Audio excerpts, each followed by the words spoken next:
You're not supposed to eat those anymore. Just send me a message and I'll get back to you.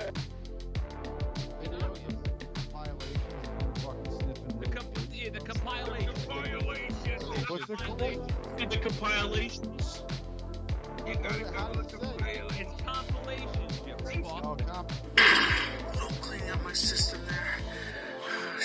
And he comes in his asshole. Rockstar. Anti-cunt! Anti-cunt! I will bend for you. I had to go to Home Depot. Mm-hmm. James Worley did it. Motherfucker! Sex.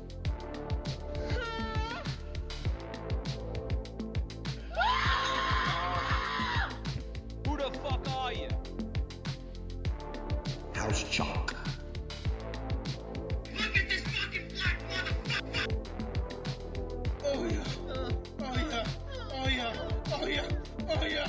Oh yeah. Oh yeah. Oh yeah. Oh yeah. Oh yeah. Oh yeah. Oh yeah. Oh yeah. Oh yeah. Oh yeah.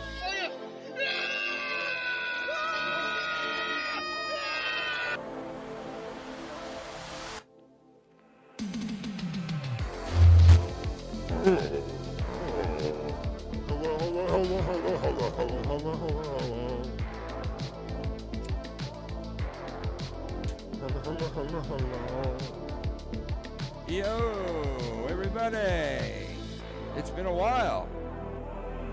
It's been a while.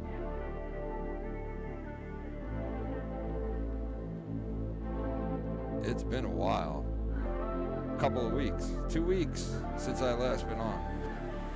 A lot to talk about tonight. A lot to talk about is an understatement. I haven't been on since Hogan died. We had a death in the community, if you want to call it that. We had a ton of shit go on since I've been gone. I went on a little mini vacation with Filthy and the wives.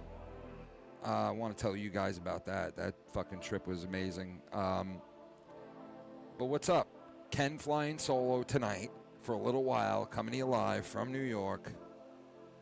And hope you guys are all doing good. Let's get this party started.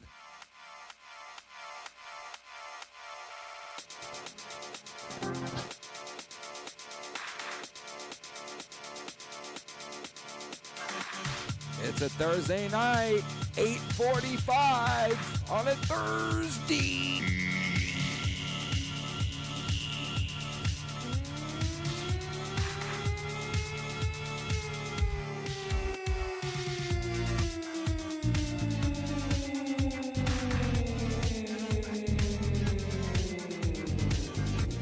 Sound the alert.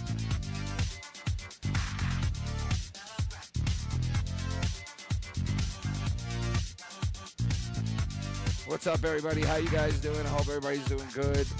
Thursday night, middle of the week.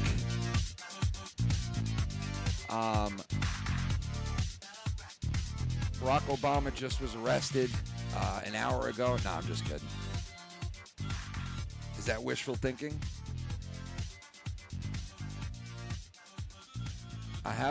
I spoke to Tommy. He was supposed to come live with me, but I didn't call him.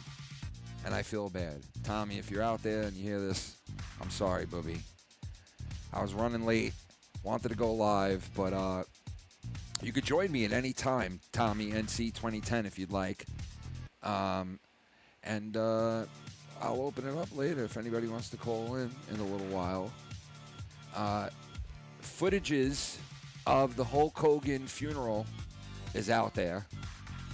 The footages of the Hogan funeral, which, I mean, it's like my father dying all over again, man. I grew up with this guy. Like, I loved Hulk Hogan. I have his doll.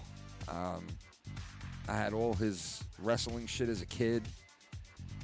He was like one of my first people that I looked up to as a kid, to be honest. Like, he was right at that era right when I was 4, 5, 6, 7, 8 years old. So he was a huge person to me when I was a kid. I mean, a lot of people feel that way about Hogan. Now, at the end of his life, a lot of questionable shit happened. I heard an interview with Bubba the Love Sponge and Hulk Hogan's daughter, and man, what a fucked up interview. I mean, you could look at it two different ways. The Bubba interview with his daughter, with Hogan's daughter, it was like, I felt bad for Hogan, and I wanted to have Hogan wake up out of his death and beat the shit out of Bubba. And I also felt like, well, you know what, like, you know, this is part of moving on, I guess. I don't know. Hogan did a lot of questionable shit at the end of his life, the last couple of years, especially to his kids. Like, I didn't know some of the shit that he did to Brooke Hogan, you know. And Bubba the Love Sponge, if you didn't hear the interview, he told Brooke Hogan about a lot of shit that she didn't know. She had no clue about. Bad shit. And I thought it was pretty fucked up that Bubba the Love Sponge decided to take that opportunity to get Brooke Hogan on an interview call and drop, like, these bombs on her live on the radio. But I guess that's what he does, you know what I mean? So he scored a home run with that because it was a great interview. If you want to listen to it, it's on YouTube, Bubba the Love Sponge channel, and the interview is pretty good with Hogan's daughter, Brooke. You guys all remember the reality show that they had, right, back in the day and all that. Ooh, yeah. So, like, there's a lot of variables involved in the Hogan thing. But Brooke Hogan, she really sounded surprised about a lot of shit. And like I said, Bubba the Love Sponge, I don't know whether he's an asshole or, I don't know. You guys make the decision if you listen to the interview, because I don't know how to feel about it, to be honest. I feel like it was like desecrating Hogan, and then I don't know. Maybe I'm wrong, but it was a little fucked up, you know. But also the footages from Hogan's funeral leaked, and you see Nick Hogan there. You see like a bunch of older, you know, like much older wrestlers and not too old of wrestlers all there. It was a huge funeral, as you can imagine. It's Hulk Hogan. So it was somebody, I guess, took a camera out in there, took a phone out and started recording it and posted it. I guess, something like that. But yeah, the footages are out there of Hogan's wake. And also Ozzy died. I mean, what the fuck? And also in the community, for those of you that give a fuck. And I got to say, when I read what some people wrote about this guy who passed away in our community, I was like, listen, you know, like, I don't know what to say, man. I don't want to desecrate people's memories and shit, but this dude, Keith, was a complete fuck up, you know? Like, totally going the route that he ended up on. And everybody knew it. From me to the people that streamed with him to, you know, everybody. I mean, all the people that interacted with him all knew this guy was on the edge, you know? So many people warned him. So many people said the right thing to him. He ends up dead. I don't know what he ended up dead from. All these people speculating, all these different things being said. Triple C's. He was known for doing this drug called Triple C's. I don't know what the fuck those even are. And he died. Keith. I mean, he was on Joe's show a million times. He was on my streams a couple of times. He was on with YR and those guys a million times. What Joe Cronin said about him was actually fucking hilarious. And listen, I'm not one to laugh about somebody's death, and I don't really, like, I've known to joke around about shit like that, but I really try not to, because it's something that you don't want to, like, have that karma on you for joking around about somebody's death. But that shit was fucking funny, what he said. And what a couple of other people said was fucking hilarious shit. I mean, Keith was a whack job. He was a one of a kind, you know, complete wacko. I mean, does he deserve to be dead? Maybe. No, I'm just kidding. No, I don't think so. But unfortunately, the guy's gone. And it's another person from the community that's young that fucking died. And it's a shame, you know, because I feel bad for the guy's mother. I feel bad for anybody that loved that guy. I don't know who the fuck could, but I feel bad for anybody that did. And it's sad, you know what I mean? It's just a sad thing when a person that young wastes their life, you know, waste their life away. That's all I could say about that, you know what I mean? Yeah, I mean, it's just, what can I say? Guy's a fuck up, and he fucked up the one important thing in his life, and that was his life itself. You know what I mean? Thank you, Steve, in the chat. Shout out to you. Shout out to Casey is motherfucking raw in the none of that. Shout out to Anthony in the chat, the one and only Abel Salas Jr. Abel Salas. What is up, brother? It's been a while. So I went on a vacation. What's up, Shaft? How you been, brother? Hope you're doing good, man. Hope everybody's doing good.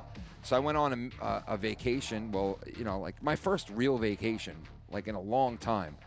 And we went to California, the high part of California, like fucking Reno, like Nevada, like close to there, and Yosemite National Park, and Napa Valley, and it was fucking sick. This is one of the coolest things I've ever done. I've never seen mountains and fucking trees, and I mean, you name it, it was fucking crazy. That place is fucking beautiful. I highly recommend to go there if you ever get a chance to. Even Napa was. Oh, Lake Tahoe was the best. Lake Tahoe was the shit. We're driving around on a boat. I got so many videos from Filthy. I got to play them, but I'm going to play them on Saturday night when Filthy's around so we can talk about it and shit. But yeah, it was fun. That's why I haven't been on in a while. This is a busy time of the year now. My girls are getting ready to go to college. My youngest one is now starting college this year, first year. So it's going to be fucking weird having no kids in the house at all now. So it's going to just be me and Shannon in the house, no kids. So, and Shannon is looking fucking unbelievable. She's been working out. She lost weight. She fucking really looks unbelievable. And I think we might start a porn channel. Because she's been real horny. And I got to beat her down with the dick, if you know what I mean. But, yeah, so Hulk Hogan, man, it was such a shame. And I've been, in that interview with Brooke Hogan was fucked up. The shit she said in that interview and the shit that they were saying in that interview was crazy. They were basically saying that Hogan didn't have an autopsy done and that there should have been an autopsy done because they weren't supposed to put him on any pain medication whatsoever because it stopped his breathing. And Brooke spoke about her father's health like she knew exactly what the fuck she was talking about. Like a nurse, she sounded like. She knew all the technical terms and all that shit. She sounded like my wife. And she was taking care of his health for the longest time till he started dating this girl. That's what she made it sound like 2 years ago. And they haven't spoke for a while because of this. And she told him to put cameras in his house because one of these girls that he winds up dating could just shove him down the fucking stairs, and who's to say what happened. So Hogan, and even like she was saying to her father, like, that could happen, or someone could say that you touched them and they you know, you didn't, or you did something wrong. At least the camera will be up in your house and can document shit. So we put a camera up, which I guess did shit because they're accusing Brooke Hogan and a lot of the people that were on this show with Bubba, the Love Sponge, they were saying that basically Hogan was fucking drugged up and killed, which is crazy, okay? It's fucking crazy. They were basically saying that Hogan shouldn't have died, that he was better the day before he died, and like all this weird shit that I heard nowhere else but on that show, Bubba the Love Sponge. So I don't know what the deal is with that shit, but like, are they just out of their fucking minds, Bubba and Brooke Hogan? Because, you know, like, I don't know what to believe here, because if you listen to one side, they say that Bubba and Brooke Hogan weren't speaking to Hogan and that they were just jealous of him, and they, not jealous of him, but like in a fight with him, so of course they were saying bad shit or whatever the case may be. And then you listen to the other side, and it was like, no, Bubba tried to reach out to Hogan a million times to make things right. And Brooke could speak to her father at any point. She said it wasn't like they were in a fight. She just wasn't speaking to him at the time that he died. So I don't know what to believe. But it is a little crazy because if it is true, then the girlfriend or the wife that Hogan just married, I guess, Brooke was basically saying that, you know, she let the doctors give medication that my father shouldn't have been having, and that's why he died, basically. And then there was no autopsy done. He was being cremated, I guess. I don't know how you cremate a guy that fucking big. You're going to need, like, a fucking bathtub of ashes for this guy. But, yeah, that's, she's saying no autopsy done. So it's very weird that there was no toxicology report. There was no, you know, and I don't know, man. If you speak to, like, if you hear from Hogan's friends, and they're all over the internet, every one of Hogan's friends that are alive, they've all come out in the last week or two talking about Hogan, especially, what's his name? That was in the NWO with him. I forget his fucking name. Hold on, I got to get his name because now, Eric Bischoff, right? So I listened to so many people speak about Hogan in the last couple of days. Hogan died the minute I got off the plane in San Francisco. Like that, or that's when I heard about it.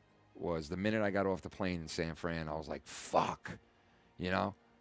And come to find out that that's the same day that Keith died from our community. So it's fucking very weird. So I don't know, man. The whole thing with Hogan, it's just really fucking weird shit that they would make that claim that Hogan would still be alive. I don't know if that's true. I haven't heard it anywhere else. I don't know if you guys in the chat have heard it or anybody that's going to listen to this heard about this. Because that's the first I heard about it was when Brooke mentioned it on Bubba the Love Sponge. And there was a ton of other shit that was mentioned on there. I didn't know that on that sex tape that Hulk Hogan did, he mentions Brooke Hogan and her boyfriend and all that shit. I guess that's where the N-word shit came from, maybe. I don't know. But yeah, there was a lot of bad blood, man. And it's a shame to hear all the horrible shit that Hogan was involved with his family at the end. Because Bubba told Brooke Hogan, I don't know if you knew this, but your father, you know how they fired you on Christmas Day, your record company? Well, your father hand wrote that note, and it was, or like thought up of that whole note and wrote it to you, and it wasn't really the company, it was your father. And he's telling her shit like this, right? Well, he's dead now. And it's like, did you really need to fucking, like, go there with that, you know, Bubba? Did you need to do that? Because Hogan's not here to defend himself anymore now. So what do? The minute you get Brooke Hogan on the fucking line, you got to go and tell some tell-all shit.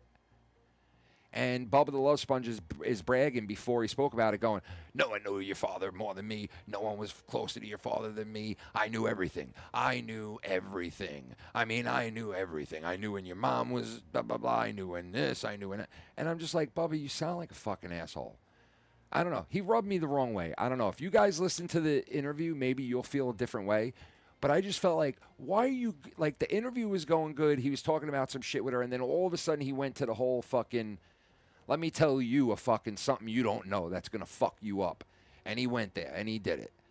And I don't know. I felt kind of like, what the fuck about it, you know? I don't know if you guys saw it, but. So, I don't know. But.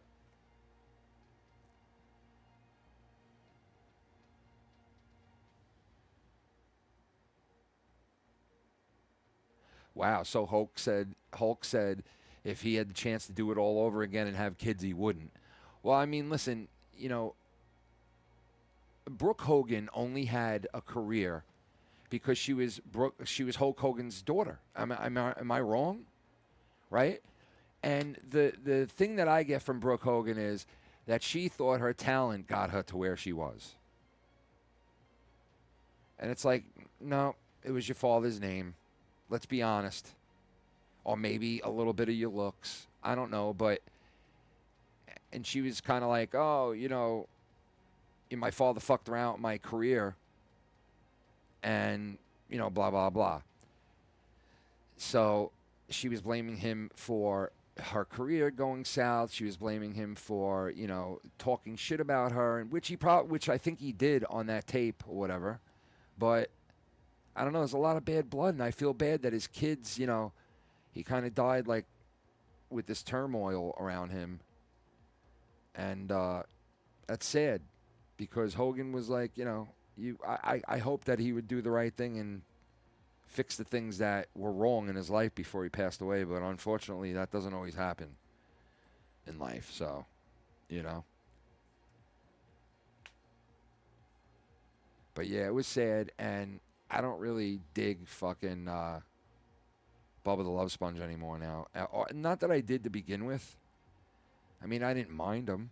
I just wasn't a huge fan of his. I listened to some shit when he used to have Hogan and the boys on back in the day. Joey Compton, what's up, brother? Yeah, may he rest in peace, Hogan, man. When I heard about it, bro, I swear to you, I'm not even joking. I shed a tear. I fucking shed a little tear on this, like, walking out of the airport when I heard about it. And I saw it on my phone, and I was pretty fucking sad. Because Hogan was a lot when I was a kid, man. When I was a kid, he was like a god. He really was. He was like a second dad, in a way. You know? I can't explain it. I can't explain it. You know? So, it was sad. And he really didn't make it that long, man. 70, you know, same age as my mom, really, he was when he passed. Like, that's fairly young, 71, 2 or something. You know, I don't know. You know, you look at the guy Keith from our community. He was what, like 39, not even 40? That's fucking young, right? Hogan, 71, 70, whatever he was. You know, it's still sad, is my point, either way. Whether they're in their 70s or they're in their 40s or they're, you know, it's fucking sad either way. And, you know, I wasn't tight with the guy Keith. You know what I mean? He always fucking ragged on me most of the time. Didn't you know, like once in a while he would say he liked what we do or what I did or whatever, and I would interact here and there, whether he was on with those guys or something. But you know what, I wasn't like his buddy or his friend, or I didn't really speak with him behind the scenes, right? So this doesn't hit me like a lot of other deaths did in the community, but it is fucking sad, you know. And he touched a lot of people, not literally, but mentally, you know. You know, it's sad, man. It's a young guy, and I feel bad for his family. Like I said, for the people that loved him and that are going to miss him, who I have no clue would. I'll tell you, all right. But, yeah, for those people, if they exist, I feel bad, and it's sad, because the guy did have a mother that loved him. I remember hearing from his mother during streams and shit or whatever it was, and it's sad that his mother lost a son, a young son, to stupidity. And he has nobody to blame but himself. And I don't want to sit here and rag on the guy, but, like, I mean, you know how many of us saw it coming and fucking threw out so many warnings and said it so many times? I mean, I remember streams where people, myself and other people, were like trying to help him and warn him and lead him in the right direction. But, I mean, you know, everybody makes their choices, and I think that kid was pretty much known for making bad choices, really bad choices. So, listen, I'm not going to sit here and say better off, right? Because nobody at fucking 39, 40 years old is better off dead, all right? But maybe, you know, who knows? I mean, I don't know. Maybe he was going to do something really bad in his life, or maybe he was going to do something really big and good. I don't fucking know. We ain't God. You know what I mean? So, you know, who the fuck are we to judge, right? Pedophile. Oh, wait, hold on. Let me just take this. I'm going to take a fucking hit, guys, real quick. All right? Because I worked all week long. I came back from work. You know how hard it sucks to come back from, like, a vacation and fucking go to work? Oh, it's the worst shit ever. The worst shit ever. So I'm going to take a little hit of Insky right here. We're going to do a little antisocial. If anybody else out there wants to get a little antisocial, let's do an anti. All right, let's do an anti. You know what I mean? Let me put myself on the the jam cam. And we're going to do an anti-falafel. All right? An anti-falafel. Let me turn on a light for you guys at home if you're even watching this, which you're probably not, but whatever. Just do it anyway. And we take a little Berinsky, all right? Salute to everybody out there on a Thursday night. The week is almost over.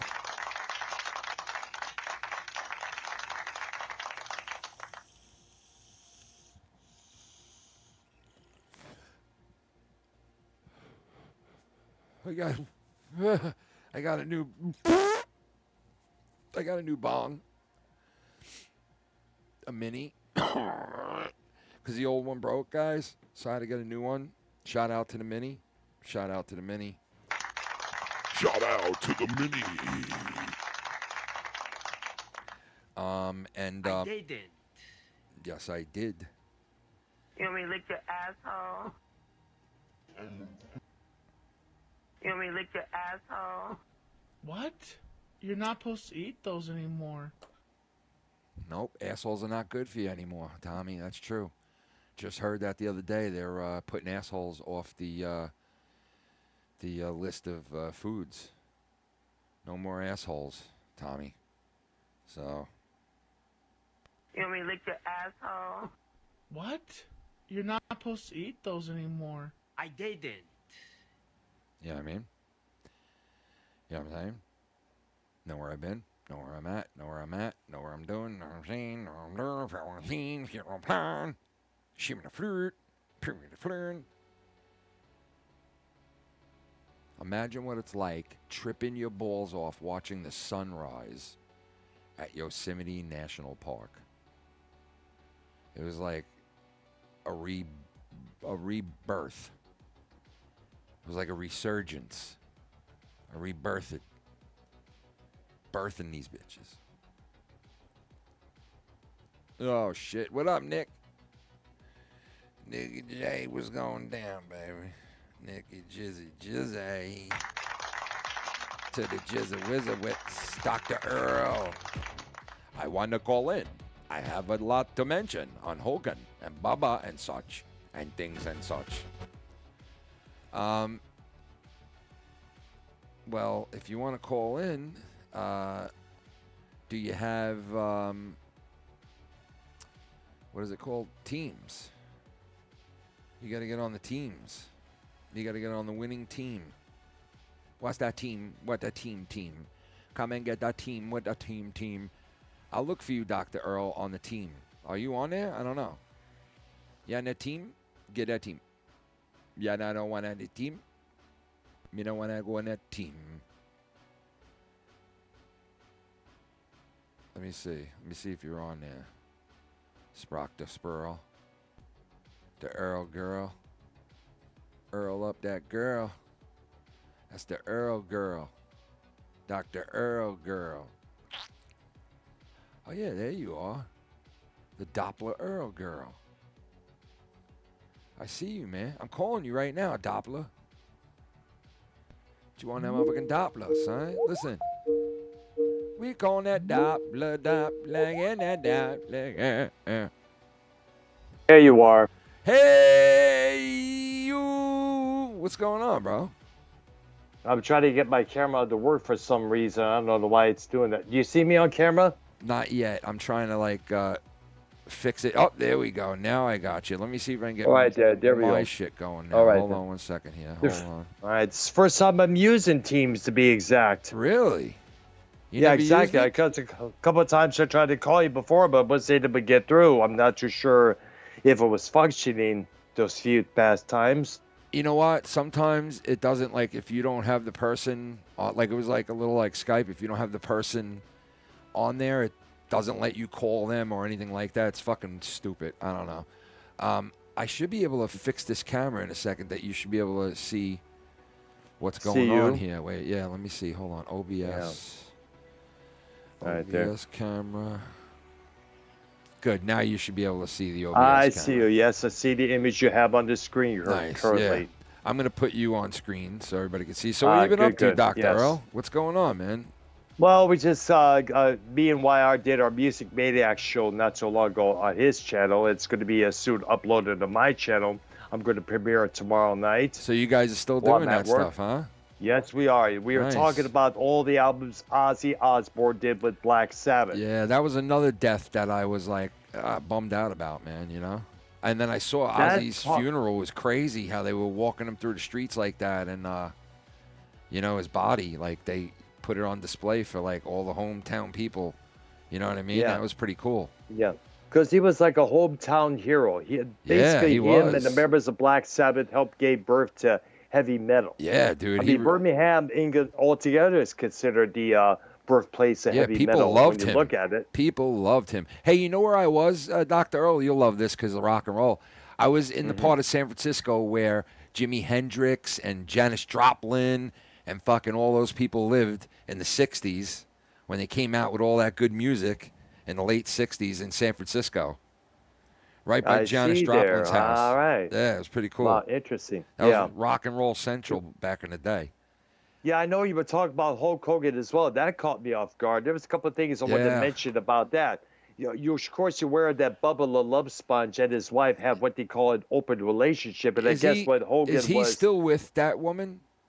Do you know? I'm not too sure. Okay. But I only know that when Hogan was going through his issues with Linda, his soon-to-be ex-wife, the divorce procedures, Hogan was going through a lot of stress, and I guess Bubba said, hey, why don't you oink my wife? Yeah. And, boy, of course... Yeah, he explained, Bubba, the other day, right, explained the entire deal, right, which I never really fully knew the entire deal, right? So he explained it the other day because I guess since Hogan died now, all this, like, shit's coming out, and he wanted to, like, reiterate that, hey, he wanted to reiterate that he wasn't, like, what?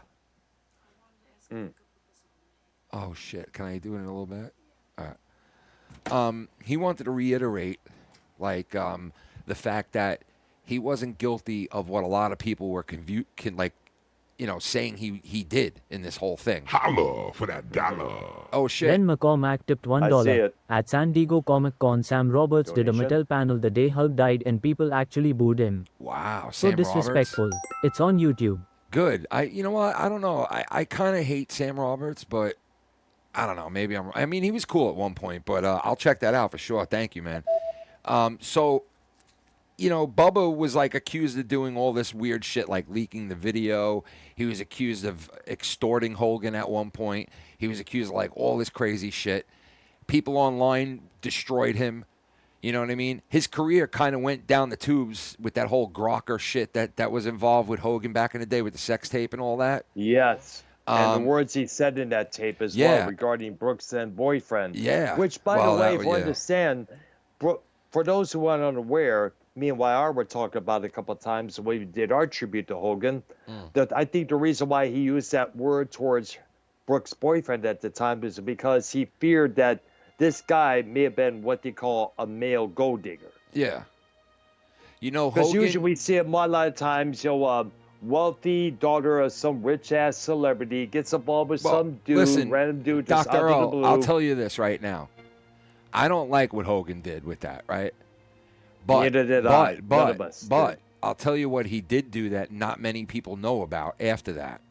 He went to every black and Puerto Rican wrestler that he ever wrestled with or he knew in the industry, and he went and apologized to each of these people with a handshake, face-to-face, and apologized for the stupid words that he said if they took offense to it.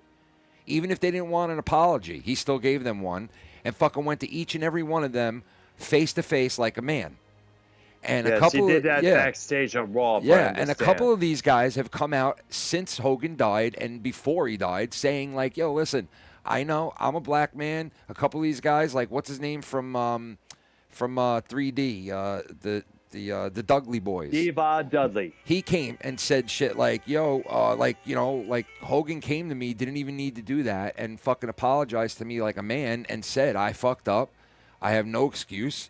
I said stupid shit, you know, and honestly, it was a fucking private conversation, and I'm sure there are so many fucking people in this world that have said shit when they think they're in the private that they would never say in public that would fuck them up if they did, okay? And I'm sure there's a lot of people in this world that have done that, okay? Numerous times. So everybody judged Hogan. Some people were laughing about him dying. They were wishing death on him. They laughed about him dying, and it was fucking horrible, brutal shit. Sickening. The internet is a fucking shithole of a waste of a fucking area. It really is. The internet is a mean, cold motherfucker, man. They don't give a fuck about nobody. You're here today, and then you're gone tomorrow, and they don't give a fuck, man. They will chew you up and spit you the fuck out whole.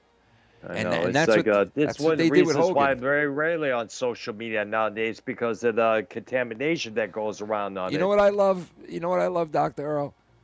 Mm-hmm. I don't wish bad things on people, but you know what, man? You know, Vince McMahon fucking took people and fucking blackballed them from wrestling if they did some stupid shit, right? And he blackballed the shit out of a ton of people, right? Even when he shouldn't have, okay? And you know what happened in the end? He got blackballed in the end. Yep. Because I don't even think there was a message of Hogan coming out and saying anything. I mean, of Vince McMahon coming out and saying anything about Hogan. Matter of fact, I think it was his wife, if anybody, from the McMahon family that came out and said something about Hulk Hogan, which is sad because you would think that Vince McMahon would say thank you for making me millions upon millions and millions of fucking dollars that you made me, Hulk Hogan. Because, you know, let's face it, without Hogan, Vince McMahon doesn't do what he did. Okay? Exactly. If it's to say that Hogan helped put wrestling on the big-time map twice. First in the 80s as a babyface, and the second time as a heel throughout the 90s. Yeah, he did, with man. the NWO. That switch, I mean, it's legendary, man. That's all they were doing when Hogan died, and they're still doing it on the internet. There's so many websites and so many places on the internet playing Hogan's, like, turn, when he heel turned, and, like, playing, like, the most craziest memories from Hogan. And, honestly, my memories from Hogan were fucking great because I went to a couple of live events when I was a kid. You know what I mean? And I went to SummerSlam, I think it was 89 in the Meadowlands, because it was just in the Meadowlands, SummerSlam, right? And I was like, oh, shit, I went to SummerSlam in the Meadowlands when I was a kid in 89. I was 12 years old. And I went to the Meadowlands and saw SummerSlam, and I'm pretty sure... No, wait, what was it? Was it SummerSlam or was it Survivor Series? Wait, I don't... 89. Was it before Thanksgiving Day? Which one was it? I think it was SummerSlam. Yes, it was. It was SummerSlam. It was SummerSlam. Yeah, because Survivor Series used to broadcast on pay-per-view on Thanksgiving Eve. Yes, you're right. You're right. I was at SummerSlam 89, and I'm pretty sure it was at the Meadowlands. It was either 89 or 90, and I went. And Hogan, that's when he fucking fought Zeus in a fucking tag team, bro. He fought the guy Zeus from the movie in 89. Yes. Yeah, that's now I'm remembering. The movie and the match. Yeah, now I'm remembering that shit. That's the one I went to. And it was Hogan, Brutus the Barber versus Zeus and Macho Man Savage. Yeah, that was a good fucking show, man, to tell you the truth. That whole SummerSlam was great. Better. Probably better than the movie. Yeah, I have so many Hogan memories, man. I met him twice. The first time I met him, I'll never forget it. Like, I was just like, I didn't even know what to say. You know what I mean? And I met him. He signed an autograph for me real quick, and all these other wrestlers like were standing around, and none of them were coming up to the kids yet to sign autographs. And do you want to know the one wrestler that turned around and like told all these other wrestlers, "Get over here and sign these kids' autographs"? Hogan. No, it wasn't him, bro. You would think it was, but it wasn't him. You know who it was? It was fucking... Who was it? It was... All right, so Demolition, right? The tag team Demolition, right? Axe and Smash. Which one is the guy who became the Reaper? Oh, wait. Oh, shit, it's Cal Alabama! It's fucking Cal Alabama! Holy fuck! Holy shit! It's the bub! He hit the bub off! The bub. He's doing the bub, the bub. Sexy, sexy. Yeah, come on, bub. I do the bub. I do the bub and the bub, bub, bub, bub, bub. I get the bub and then we love it. I get the bub and then we love it. Doing the bub. Cal, Alabama. Mr. Holy shit, Mr. Kal-El, bro. What the fuck? Holy shit. Heard from him. Holy fuck. Hello, my nickel. My nickel. Hope you had a blast on vacation. Right. Glad to see you back on. Thank you, brother. But man, Ozzy hit me harder right. than I thought. Bro. Yeah, I go have back to listened to Demolition. nothing but Sabbath and Ozzy hits for past 1 week. So, listen, that song, that last, Mr. Kal-El, thank you so much. I got to say this before I forget it. That concert that Ozzy did where he sat down right before he died, with him dying a week later, or whatever it was, is insane. It's insane that he got that chance to do that. Oh, he did make a statement? I didn't think he did. I didn't know that he did. I thought that his wife just made a statement. Now I'm kind of happy that he did, man. Yeah. Nice to hear that. Said What's up, Bolsey? I ain't got that much time to live. I'm going to be dying soon. He said that, McMahon? No, I'm talking about Ozzy. Oh. Shout out to Chili Cheese J. I thought you were still on Ozzy Osbourne, but you were going back to no, Demolition. because Gabe in the chat said McMahon did make a statement about Hogan on Twitter. I didn't know that. I wasn't able to read thought the he chat didn't. there. I thought he didn't, and I said that was kind of fucked up. But if he did, okay, that's good. Shout out with cows. Yeah, I didn't know that he did. I thought he didn't. I thought he was staying away from it for some fucking reason because his wife put out a statement like right away, and I saw that. You know, and I had Vince on Twitter, but I must have missed it or something. But Kal-El, this is the time. Like I was saying, I listened to that concert with Ozzy before he died, and you know, my mom passed away a couple of years ago, and not even like 2 years ago, and fucking Ozzy sang that song, "Mama, I'm Coming Home," and you know, you could tell he was broken down. You could tell he was, you know, fucked up, and that he wasn't, you know. But Ozzy has always been fucked up in his later years, but he always made it work while he's on the mic. And you know what? He did, yes. He tried to make it work that night, and he did for the most part. He really did. He did. Definitely. He went out on top. You got to give the guy credit, you know, for getting up there and doing that one last time. And it is so fucking poetic that the guy dies like a week or two after that. And Ozzy, you know, listen, some of the shit that he did, I like look back at it and I fucking laugh about it. Like the movie that came out about Death Leopard. You remember that movie that came out with them?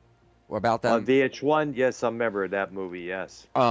So in that movie, the guy who plays Ozzy, he sniffs fucking ants off the floor and then licks piss off the floor. And I'm like, yo, and they're like, that's he fucking... did that with Motley Crue. I know, but he's like, oh, that's Motley Crue, right? But I'm like... Yeah, dude, the dirt you're referring to, yes. But dude, honestly, he's like, that's rock and roll, baby. I'm like, rock and roll is licking some other dude's piss off the fucking floor? No, that's not rock and roll, bro. Some people do some idiotic crazy shit when they're drunk or high. Like, that's just fucking stupid. Like, that's not rock and roll. But you know what? Ozzy, like, did legendary shit. He bit the fucking head off a bat. He legit did that. Some of his old interviews are fucking hilarious because he's so fucking high and just out of it. And I love watching that. And so, you know, I did listen to Ozzy shit for the whole week after he passed away, too. And, like, I watched that whole concert again. And, you know, it's sad, man. All these legends dying. And it's like, a part of our childhood is going away, man, you know, and it's like... I know. In fact, me and YR did a special on all the albums Ozzy did with Black Sabbath. That's on his channel right now. Ozzy was good. Listen, obviously Ozzy was good with Black Sabbath. When Ozzy split and went off on his own, he was just as good, bro. I mean, the guy was just fucking good no matter... Bigger than Black Sabbath. Yeah, he was good no matter what you did. No matter what he did, he was good. You know what I mean? And he's going to be fucking missed. And, you know, we have all those years of that reality TV shit, and he was a funny motherfucker, bro. And I remember him walking into the room with the dogs and him being like, Sharon, get these fucking dogs, the fucking goddamn little fucking dogs, and laughing my ass off. That show was so funny back in the day with Ozzy, man. It was. And right afterwards, all the other networks started coming up with versions of their own. Yeah, like Hogan, Lamas and his family. Like Hogan knows best. Like Hogan knows best. Yeah, growing up Gotti. Yeah, all that bullshit that came out. They all tried to seem dysfunctional, chaotic, like they did with the Osbournes. Yeah. Hell, even the E Channel came up with the Anna Nicole Hogan show. Yeah, oh, the Anna Nicole show shit was. Oh, I used to watch it. It was shit. It was I beyond used to shit watch because it, she bro. was way fucked up. Yo, she was always fucked up. She was always like, she was always like a fucking newborn baby. But they were trying to capitalize on the Osbournes, most definitely. Oh, yeah, yeah. The I only mean, problem that is, was- they yeah. wasn't able to reach the Osbournes level. That was the sadly. hit, bro. That was the hit show, the Now, Osbournes. you mentioned about that wrestling thing where, who was that wrestler you mentioned, told the other wrestlers to start signing autographs you mentioned earlier before the donation? Oh, yeah. So wow, what's up? The one guy who said to come over was, who was the guy who was the Reaper, the car Reaper? The Repo Man? The Repo Man. Repo Man? Was that? Barry Darsow. Yeah, but was that Axe or Smash? Which one? I believe it was probably Axe, but his real Alright, name so- is Barry Darsow. alright, so he was Smash- like one of the Smash- top heel in the Smash- wrestling business. Smash Yep, is the he was guy.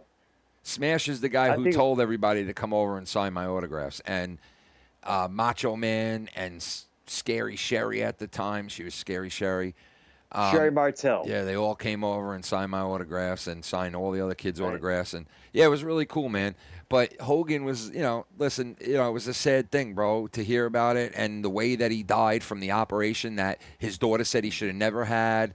And, all this shit that, like, they were claiming. Did you hear the Bubba interview? Not yet until you told let me me tell about you, it. I'm gonna man. definitely check it out. Yeah, let me afterwards tell you, for bro. shizzle. It is a controversial interview. And I'm surprised that it's not getting more play than it is because, like, there's a lot of shit that they claimed in that interview that both of them claimed, and it's just scary. Like, it's like. Well, here's fucking- something else. So, you remember that one video that Linda did of herself without the makeup with the tear balls streaming out her cheeks? Bubba Yeah. Love Sponge made a claim that Linda was indeed verbally abusive to Brooke. Yeah, he was saying it. That yeah, I heard that too. That he was saying that she would hit her and punch her and call her cunt and all kinds of fucking horrible names. And yeah, he talked really bad about Linda McMahon. Really fucking bad. Linda Hogan. Oh yeah, Linda. Sorry, Linda McMahon. Linda, I know. Linda Hogan. McMahon is she's doing her own thing. But yeah, Linda McMahon's awesome. She's great. But yeah, Linda Hogan, that fucking, I don't know. Yeah. She's a weird bitch, but Hogan wasn't exactly the easiest fucking guy to deal with. Here's something else. You may remember this.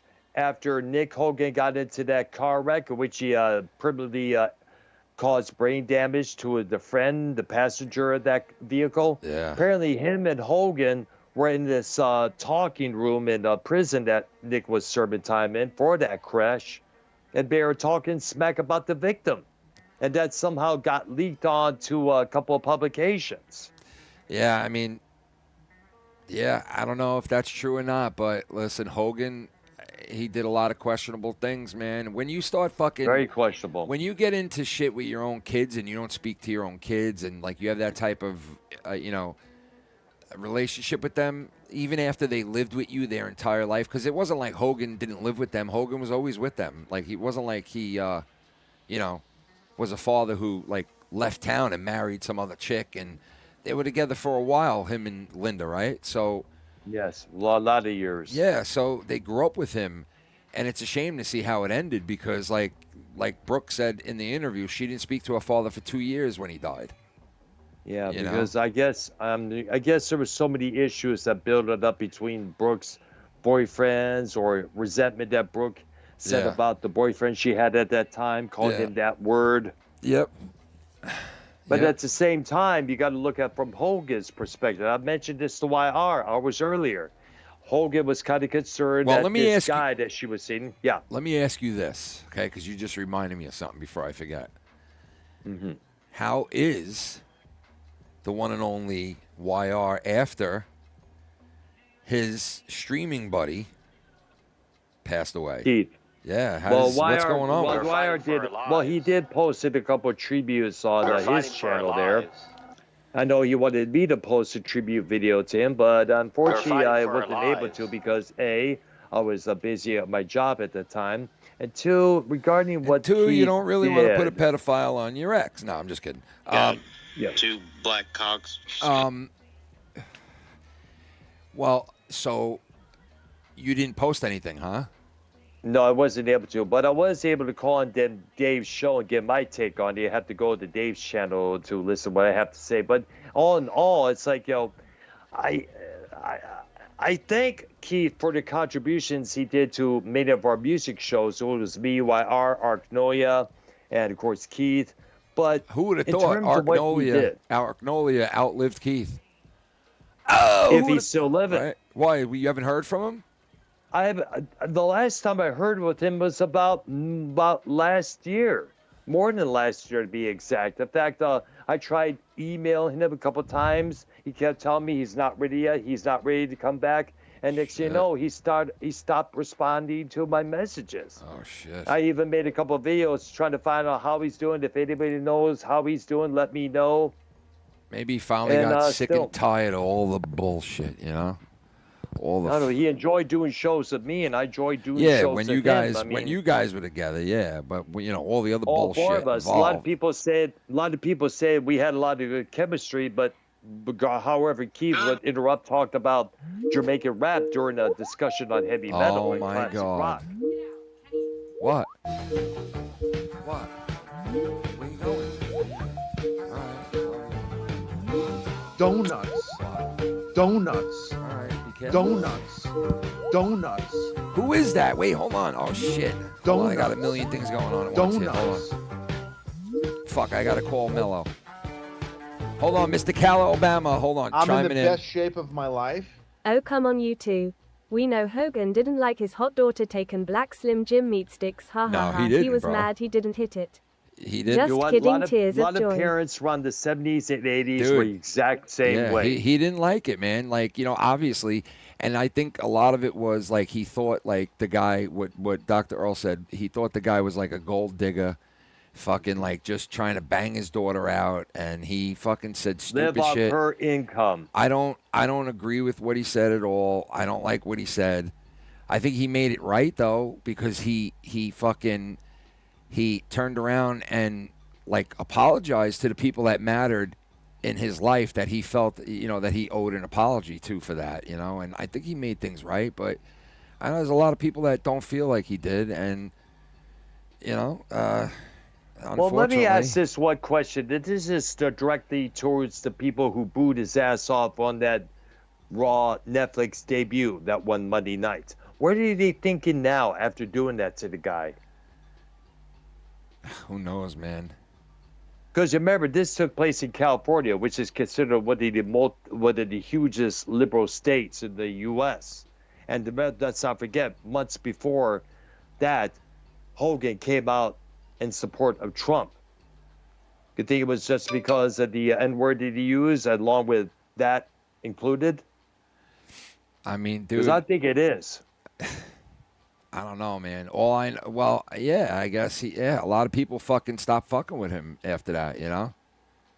A lot of people stopped fucking with him. They were done with him. Stop accepting with him, you know. Plus all the stories that came out about his backstage politics, such and such. Yeah, he was already taking heat for that shit with the backstage politics shit for a while, but that video and, you know, all that shit that came out, that really buried him, and a lot of people never went back to liking him or trusting in him, and just thought he was full of shit after that, you know what I mean? But then again, think of this, folks. At least he did not do the atrocious shit that Grizzly Smith did back in the day.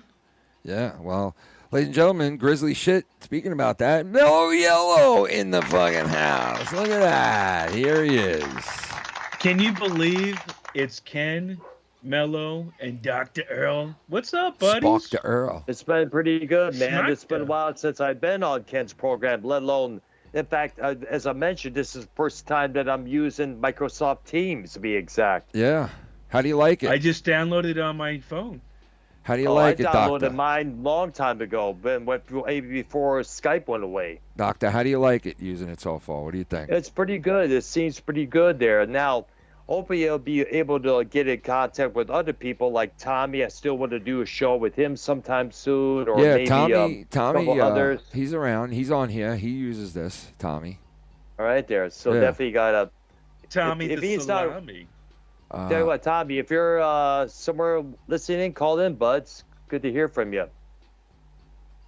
Here we go. Trying to Yeah, change Tommy my was gonna background. he was gonna join me tonight, and I was supposed to call him, but I didn't get around to calling him right away, and I just went live. So I figured if he wanted to call in, he would just call in. I don't know if he knows. You could probably add him to the call. Yeah, I don't know if it's he knows I'm possible that- live, but I don't know. So Ken, how was your fucking trip, man? Tell me. It was 'Cause sick. You talking about calling, I'm like, where are you? Yeah, it was pretty sick, man. It was, like I went to Yosemite National Park, which was sick. I went to Lake Tahoe. Mm-hmm. We went to like wine country. Did you have any good wines? Oh my God, yeah, tons of them. We bought a bottle home too. Yeah, a nice bottle. Yeah, it was pretty cool. I was gonna wait for Filthy to be on to show videos and shit Saturday. But yeah, so. Fucking awesome, man. I'm glad you went. I'm glad you had a good time. Yeah, it was good, man. I didn't want it to end, but I went suntan. I went to Alcatraz too. I checked that out. How was that? Yeah, it was sick. Got a little suntan. Oh yeah, I was tan before I went there. But you're looking tan though. Yeah, that's normal shit. It ain't from there, because trust me, it was fucking cold there, if anything. It was? Yeah, I was freezing my ass off there, bro. Damn. Lucky. It's been 100 degrees here. Well, they had a heat restriction. It is, yeah. It's been I wanted a bike ride earlier today, but it was advised against it. So I got to do my bike ride at nighttime, which is a lot more cooler. Yeah, I did a bike ride today. Yeah, they had a heat advisory in New York when I was in California, and it was cold there. And I'm like, look at this shit. But it went down to like 70-something, like not even like a couple of days later. So it wasn't that bad for a while. It was a very short time. But it's been hot, man. It's been a hot fucking summer, So. It says the third hottest summer in Florida ever recorded. Damn. So that's pretty sick. Third hardest. I mean, that's. I wonder if it listed. I wonder if you could look on there the hottest summer back in Michigan in 1988. It's all global Back warming. in '88. Now, Back what do in you guys 1988, what do you guys feel about this jeans commercial that everybody's talking about? Did you hear about this shit? What's going on with No, I haven't heard about this until now. I mean, dude, they're saying that it basically is a racist commercial that this chick was in, and that they're bragging about, her jeans, meaning like she's white and blonde and beautiful, and they're not literally talking about the jeans that she's wearing. They're talking about her being a white, gorgeous white girl, and that it's, and But where does white come in? I don't get it. I don't know where it comes in. I don't know why it even came in, but apparently this is what like all these people are fucking saying, and they're saying it's racist. Yeah, but then again, these are the same schmoes who made the claim that Metallica was racist a couple years back. Well, we all know that's not true. Yeah, I don't know, man. It's like, it's a weird situation. It's fucking really They want to weird. find something to pick on just for the sake of picking on something. Wait They'll a find second. whatever they can. You're telling me they're picking on this girl with lovely tits, like luscious fucking huge knockers, and they're picking on her? How dare they? Yep. Get off her back, man. She already has a load on her front. Her back is hurting. Get off her back, man. Well, the problem is, but most of these are probably these other women out there who are unable to get a guy for themselves, probably wear big glasses with the black rims on it, look like total nerds, who probably have smelly armpit. And also smelly probably armpits. have smart, exactly. And plus, probably got that big belly sticking out more than their tits do. I mean, we've seen those kind of women out there. They're all jealous. They're all angry that they're unable to get the rock star boyfriends that these hot young blonde chicks do. Well, yeah, that's what some people are saying that it comes down to, that they're jealous of It's this jealousy. girl. And Yeah, that, it seems you know, Jealousy, resentment. They demand that, and they'll Let me just see want to these make jeans. the Hold world on. Let me believe. see these jeans. Well, I mean, the girl's Sweetie. gorgeous. On the She's commercial. Yeah, she's gorgeous. The girl, she's drop dead Sydney gorgeous, Sweeney. and it's like, what else could it be? It's not like, do you Oh, really? I see. It's an actress, huh? Yeah. Sydney Sweetie. Yeah, with the lovely, I she's was at got the mall. lovely jubblies. I was in the mall earlier. I saw one of the places that has her modeling those jeans in. I guess I forgot the name of the store, but I saw a It's poster. Eagle. It's American advertising those Eagle. shows. Eagle. American Eagle. Yeah. So There it we says go. American That's it. Eagle, Sydney Sweeney has great jeans. That's all it is. That's the I saw commercial. that. I know she's what you're in talking jeans. about, Yeah, man. and Yes. they saying that the commercial was done to be like racist, and it's like a fucking, you know. No. They're advertising. They're saying that I the know. jeans that It's she wears crazy. is. I know, man. It's is fucking great. crazy that they're doing it. I know. But It's since jeans, it's the So- same pronunciation as the So, jeans guys- within individual. guys- That's what they're trying to get with that ad. guys. Look what I picked up from San Francisco, bro. Chicken and waffles, bro. Look at this fucking thing, Oh, dude. wow. I What do you brought- mean? What I is- brought what's it chicken- home from San Fran, bro. Look at It's it. called chicken and waffles. It's called chicken and waffle blunts, bro. And it's There you go. yeah, Chicken and dude. waffles. Look at that shit, chicken and waffles. Now you want to see Does it? it? Why does it? Does it Listen, smell like it's joints. maple or something? It's joints, right? Yeah, it does. Yeah. There was 5 in there, right? And it has keef all in it. Like it had a lot more keef in it because they're dipped in keef. They're fucking insane. They smell and taste like maple syrup, really. Didn't Keith died?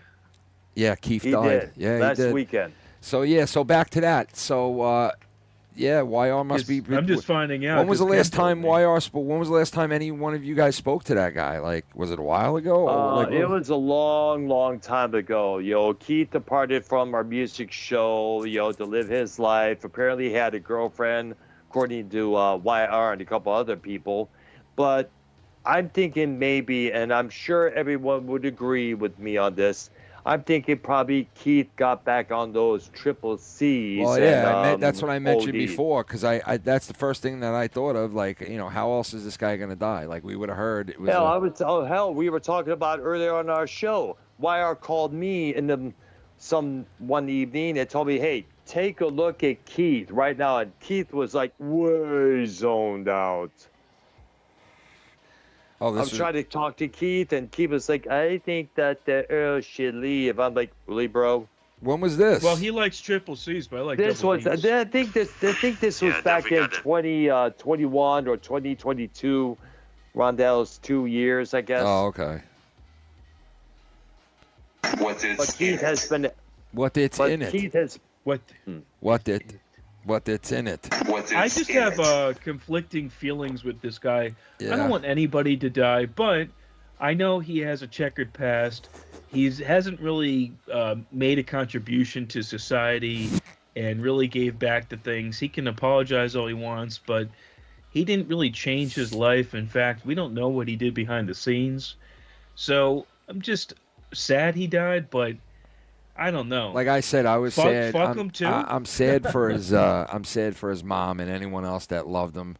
I don't know how you could, but The only thing I have to say about it in that perspective is that the thing is that tag that he got on himself definitely is going to still last with him even now he's dead.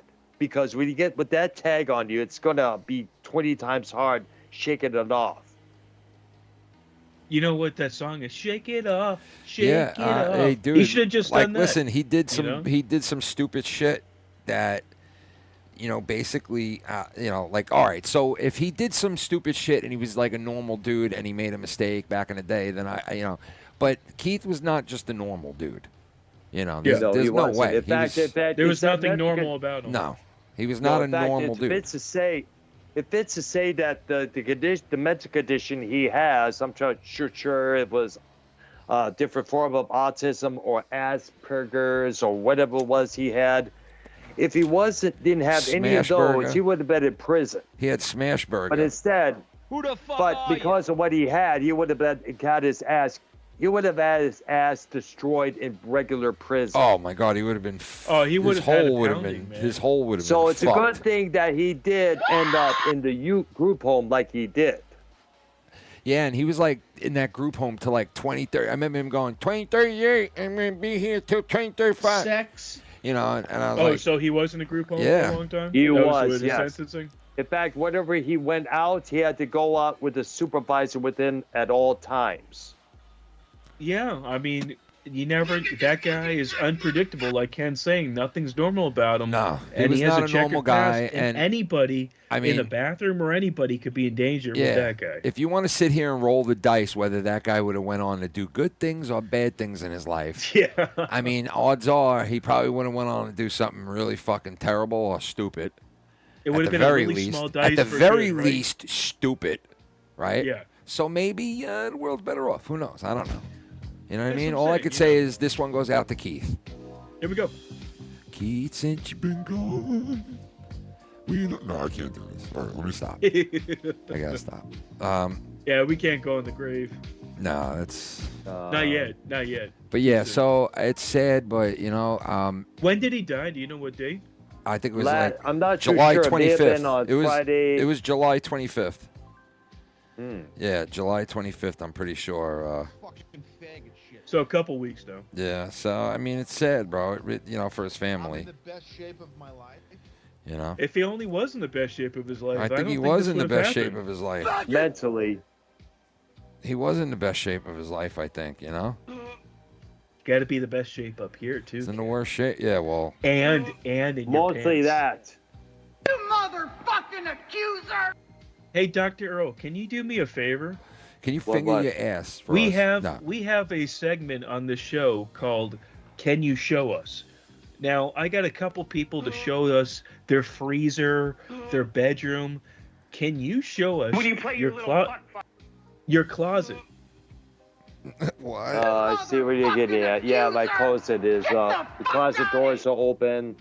Can we see what And, wardrobe the doctor does? Well, I'll show you a couple of things. Sure, let me unplug the charger. Yeah, definitely got to talk about that there for sure, man. Definitely for This sure. segment's Well, let's called see. "What Is in It." What? It's What out is of it. in my closet? Well, I Oh. can show you this. What's in Dr. Earl's closet? This battle vest that I wear occasionally a couple times. I like that. I like that. Two black Mm-hmm. cocks. A lot of patches on there. Yep. The yep. battle vest. That's when he takes out his knife. YR's live. YR, what is in Dr. Earl's closet? Got two black cocks. Ah, come on, man. That's not please. right, That's dude. what they're got doing this. at the WNBA. My winter jacket. Oh, you got the Got winter one of my jacket. other trench coats that I wear at the castle. This one here. How's Chuck? Oh, look at that thing. That's nice. Yep. That glow in the Yep, dark had that son. personally done at the nearby tailor. Do you have And any of course, dominatrix or dominatrix? You got a whip in there? Type like... No. You got any No. dildos? Look, No. look at him. He's like, no. And I'm sure you saw me with this, and you recognize the That's patch Pink here. Floyd. That's the wall. Correct. Yep, exactly. A lot of compliments on that one there. Thank you. And this one here, the Oh, that's Prince right Pirate- there. early lovely. Prince, but it's instead of purple, it's more darker red. That's lovely. Yeah, that's red. I like that's it. red stash. I like it, And bro. let's see. And this one I wear occasionally at wintertime. This is a long black leather one here. Oh, I think I've Nice. seen you in that trench coat. Now, one of them you took out a knife. Which one of those were you wearing when that happened? I know there was multiple times you took out a knife, but you were what? on this I show didn't when you took out a knife. I wasn't wearing a trench coat. What were you wearing? Like the vest? Well, it was a vest, yes. I just remember that night that guy was messing with you, and all of a sudden that Dude, knife came out, and you turned into Jackal and I. With me. Exactly. I would be turned it so on. scared.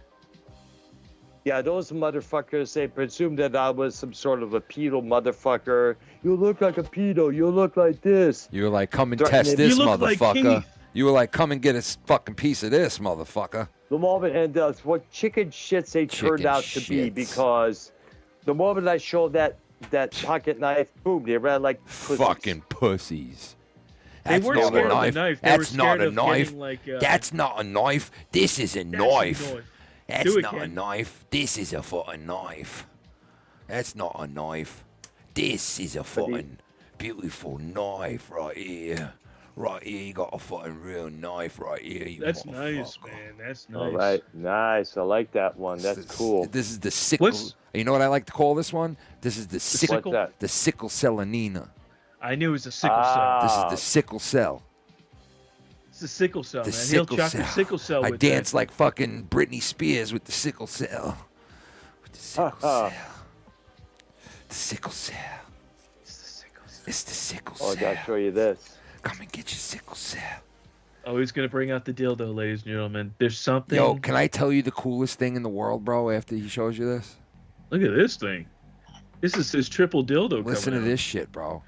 That's Whoa, cool, that's a man. triple vibrator. Fucking Filthy had this guy on his phone that would narrate where we were in Yosemite Park. Oh, really? So, like, wherever we were driving to, he would start, like, talking about that area and what happened in the past in that area and, like, where we were. Was it like a live thing or like an interactive app? I don't know. He told me that he had to download the app for it, and he showed me on his phone that everywhere, like, when he was driving, there'd be, like, this little button on the map, and when he would get to that little button, the guy on the phone would say shit about that area. So it was like every so often, every so I've amount of never miles. seen that you press a button. Dude, it was and fucking actually, no. He didn't. You didn't press a button. That's how you should. Yes. Oh, you it didn't did. press No, a no, no. You didn't. I did press a button. It does. No, I'm talking about this thing. I'm talking about something else. Oh, Yeah, okay. yeah, yeah. Oh, he- he talking about my lightsaber. Nah. I thought that was a vibrator. This thing is a thing you can download. It's an app, and it takes it has it for like all these places throughout the U.S. Like Oh, that's pretty wherever cool. you go, and it's pretty cool. And the guy would come on to the radio, and he would be like, he would like narrate where we were, right? So after a while, me and Filthy started joking around about it, right? To where we were imitating the guy. And, dude, it winded up being the fucking funniest thing ever because Filthy wouldn't stop. And his wife and even my wife were telling him to stop. And I was shut up in the back seat laughing so fucking hard that I couldn't breathe. And I just was sitting there quiet. I wasn't even saying a word. And every time he would say something about the guy or imitate him, I would die laughing. And my wife would look over at me going, stop. And I'd be like, Yeah, you're instigating I'd it. be like, stop what? I'm just fucking laughing. I couldn't help it. I was losing my shit, bro. It was That so reminds me of the mushroom story with dude, you guys. it was with the mushroom bars. Well, I was on mushrooms at that point, but You see, every time. yeah, I was how on did I know mushrooms. that? He Every didn't time. take them because we went to fucking Yosemite at 3 a.m. to watch the fucking sunrise, right? And the girls, 3 a.m? my wife and his wife were like, "You are not taking mushrooms and driving us in Yosemite." And I was also like, "No, dude, you can't do that. Like, I'm not getting in that car." Because it's like That's like a movie. Dude, you don't understand. We were driving on mountain roads that were like one little jerk to the right, and you're going down Yeah, a yeah. fucking 90, story cliff. Yeah, it's like North Carolina. It was insane. It's sick. It was It's scary, bro. It was scary to drive on those mountaintop fucking roads, like. But I was so fucked up, and he kept imitating the guy, and the guy sounded a little like John Madden. So after every time the guy would come on, Filthy would go, and boom, like that. Like he would go, boom, and I would fucking start dying laughing, and out of nowhere, we're sitting there, we're driving back to the hotel, and it's quiet, and you hear nothing. All of a sudden, Filthy goes, and boom, and I fucking lost it again. And my wife's like, "You gotta stop laughing at it." And I'm like, "I can't help it. I cannot help it." I have a video of it, but I'm gonna show it when Filthy's on. Yeah, It you was gotta fucking- do the dude, whole we- story with them. Bro, we were losing our shit. I have so many great videos. You know what the best thing with Filthy when you talk about it? When you tell the story, Yeah, he's he's fills gonna it in. interject like a narrating. I got the book, best you know? cunt in the world that he ever did. I got the best cunt. He was like, he said it mountainside, bro, where it like echoed for It fucking. echoed? Yeah, bro, it was so man. fucking funny. Yeah, it was pretty fun. The best cunt in the Oh world, my god, it was Dr. the most Earl. epic fucking cunt ever. What's the best cunt you ever had, Dr. Earl? Remember people? Oh, from my last girlfriend. Do you remember when Like people? me. Wait. Do you remember when people were sending in videos of them dropping cunt bombs? Oh yeah. Bro. I remember, yes. Bro, so somebody sent me a link to a video they were watching from like 5 years ago, and we were reviewing all the videos of people dropping cunt bombs, and bro, there was so many good ones of people like fucking graduating and saying cunt. There was a lot of them. Yeah, there was so many of them, man. I was like, this one would have been good to put into that. Filthy's cunt bomb was great because it was in the middle of like fucking, it echoed forever. You just heard You it need a echo. compilation. Yeah, I got to bring out the cunt bomb. Oh yeah, and the latest thing was this. So Filthy brought up the list of people we drafted in a game that we played years ago. And the game was draft famous people that you think are going to get into a sexual harassment suit or some kind of sexual charge against them type of thing, right? 2017. So, yeah, so we all picked names. Do you know what name fucking Tuna Man over here picked? Thank you so much. Mellow Who Yellow. did you pick? Mellow Yellow, who did you pick? In 2017, before anything ever came out. Yep. Vince McMahon. Vince fucking McMahon, before anything came out at all. And I found the list the other day because Filthy was like, look what I found. And I looked at it, and right away it said Mellow Yellow, Vince McMahon. And I was like, this is in 2017, bro. What the fuck, dude? So Mello nailed it, and I'm going to take the list. I'm going to have it Saturday night and show it to everybody. And maybe we'll do a revised list and repick That's what new because people. with the Epstein and all that stuff. Yeah, we we're gonna have pick new think, people. What big celebrity that is not in like now? You heard it like the But in the Clinton, you heard of this. future. Yeah, Yeah. you never a name that you would never think. Now, have you It's guys just speculation. Have you It's not guys ever saying heard they of the are. name Kim Clement? Kim what? Kim Clement. Is that Sounds name like of a a good band? drink. No, it's not a name of a band. It's a name of a guy who he predicts the future, and he like made all these fucked up predicaments, and then he died. He died in 2016, right? But he said all this cryptic shit before Trump became president. Before all this shit, he was saying the trumpets will rain and like all this shit and like all this weird shit that he predicted, bro. And I was looking at this video. Somebody sent me this video of him predicting 2025 and the shit that would happen. And do you know what this motherfucker said in it? He did predict stuff? He basically predicted Barack Obama being arrested and thrown in jail. I read about that. Did he actually? He said that. He didn't say Barack Obama by name, right? What did he say though? But he basically said the first black president, it'll end in disgrace and it'll end with his incarceration, and it'll set an example of what happened in this country that's never happened before, and it'll be the first time something like this has ever happened this big, to where it's going to set a big example for politicians moving forward to not be crooked motherfuckers, and they're all going to learn that if you're crooked, you're going to get caught. So he said, okay. And he predicted basically that it's going to start this whole new frontier of new politicians that don't lie and that are going to be like upfront with the public and like honest. Yeah, because And stop doing corporations stupid go shit behind people's back. Well, I mean, that will stupid never shit happen. while Well, they're often. dude, supposedly Corporations, he also predicted supposedly that Nancy Pelosi outta is going to get arrested without saying her name. Nancy Pelosi will be arrested. Barack Obama, all these people, Hillary Clinton. They're saying all these Oh, people. we're looking forward to that. That's for sure. Because Hillary fucking deserves They just to be behind interviewed. bars. So listen to this. They interviewed Trump. I think it was today or yesterday, and they asked him, "How come you let Hillary off the hook last time you were president?" And you turned around and you said we should throw her in jail, and then you switched up and said you shouldn't. And he answered the question by saying shit like, "Well, I said, you know what? Instead of doing this, I know we have everything to convict her, and I know that they would be able to convict her with all the shit we found. But I said, this is an ex-president's wife. Like, we can't go ahead with this. We don't want to do this, blah, blah, blah." And then they said, so what now? So she's just going to get away with everything she did? And he said, not this time.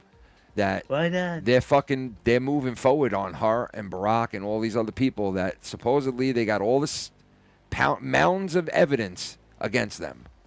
They said that about Epstein too, but look what happened. And then we'll see. Clayswell is coming out.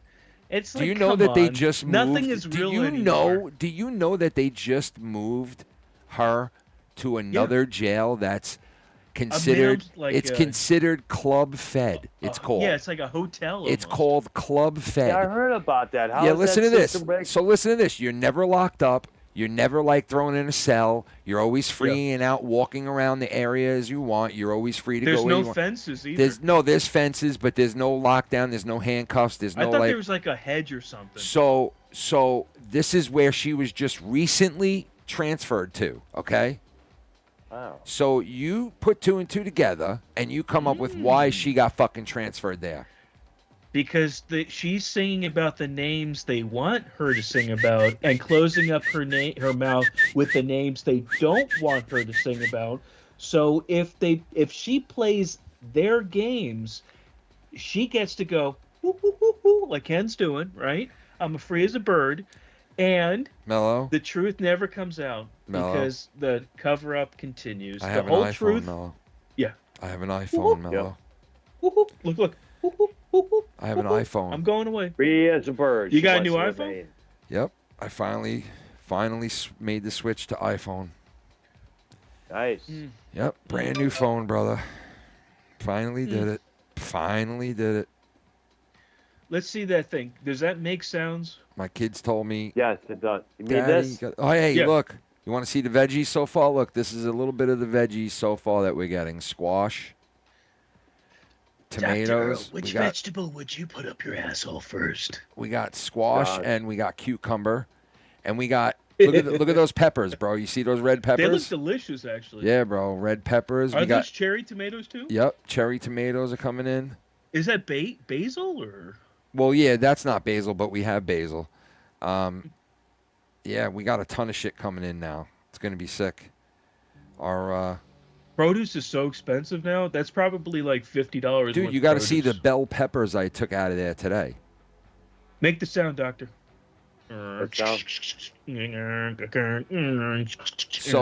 So look at this. Does it make it? Check this out. This was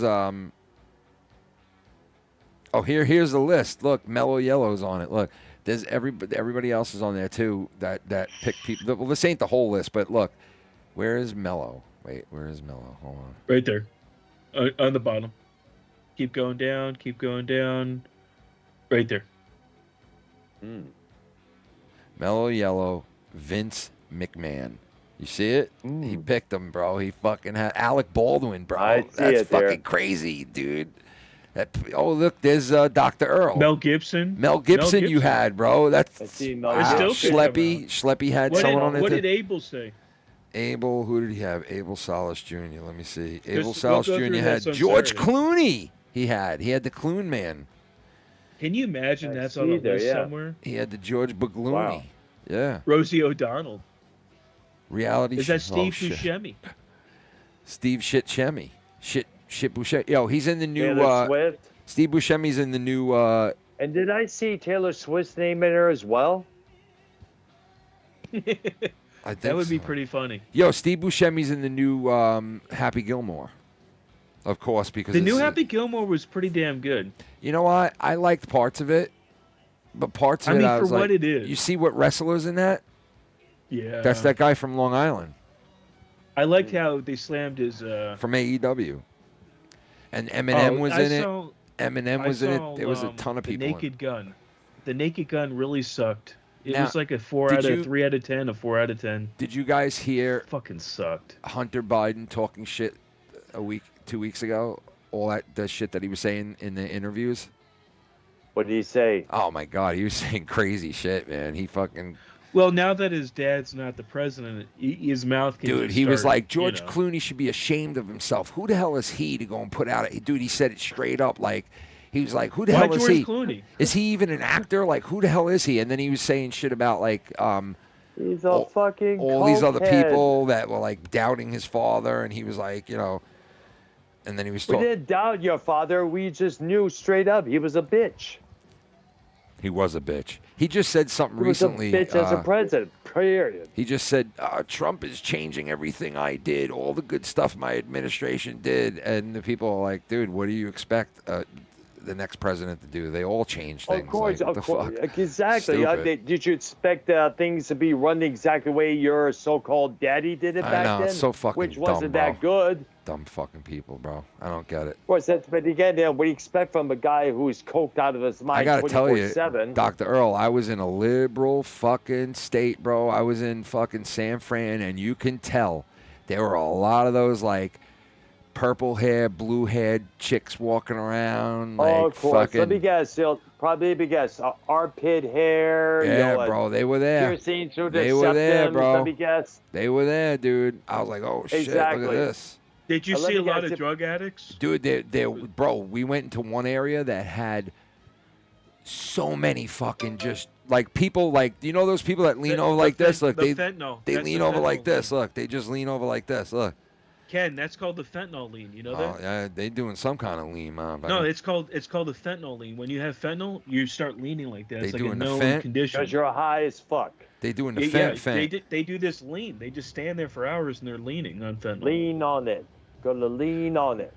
You gotta lean on me when Ken's down. They're doing the fent. That's fucked I'm up, man. surprised you didn't check out the Oakland area because I heard that area is We way went fucked over up. the Bay Bridge, which is like right there in Oakland, and we went into that area, but it didn't look as bad as that area did. That was in San Fran. You know what road we went down? You know that road that goes like this? It winds back and forth like I this. heard about that spot. Yeah, yes. dude, we went down that road, bro. It was fucking sick because I've seen it so many times on film and in videos. I was like, holy shit, I can't believe You this see the is over skateboarding people. I gotta Did show you go down this. that road that was really steep, Ken? You I'm know like- that one like Yeah, we went down that road. Yeah, it's one of the steepest roads in the Yeah, world. it is. I got to show you. Wait, look, I have a video of us going down that road. I got to show you real quick. It's actually I cool. saw someone going down that with a shopping cart. You know what one of my Fucking favorite awesome. shows is ever? Jackass. Reno 911. Do you remember that Oh, show? I love Reno. Yeah. Yes, I remember that. So I was in Reno, and I was like, "Yo, I gotta go take a sign. I gotta go take a picture by that sign, the Reno 911 sign." And so we went and we did it. It was fucking awesome because I love that show, and that you always see that show in the background. All right, so here's the road. You ready? Check this out.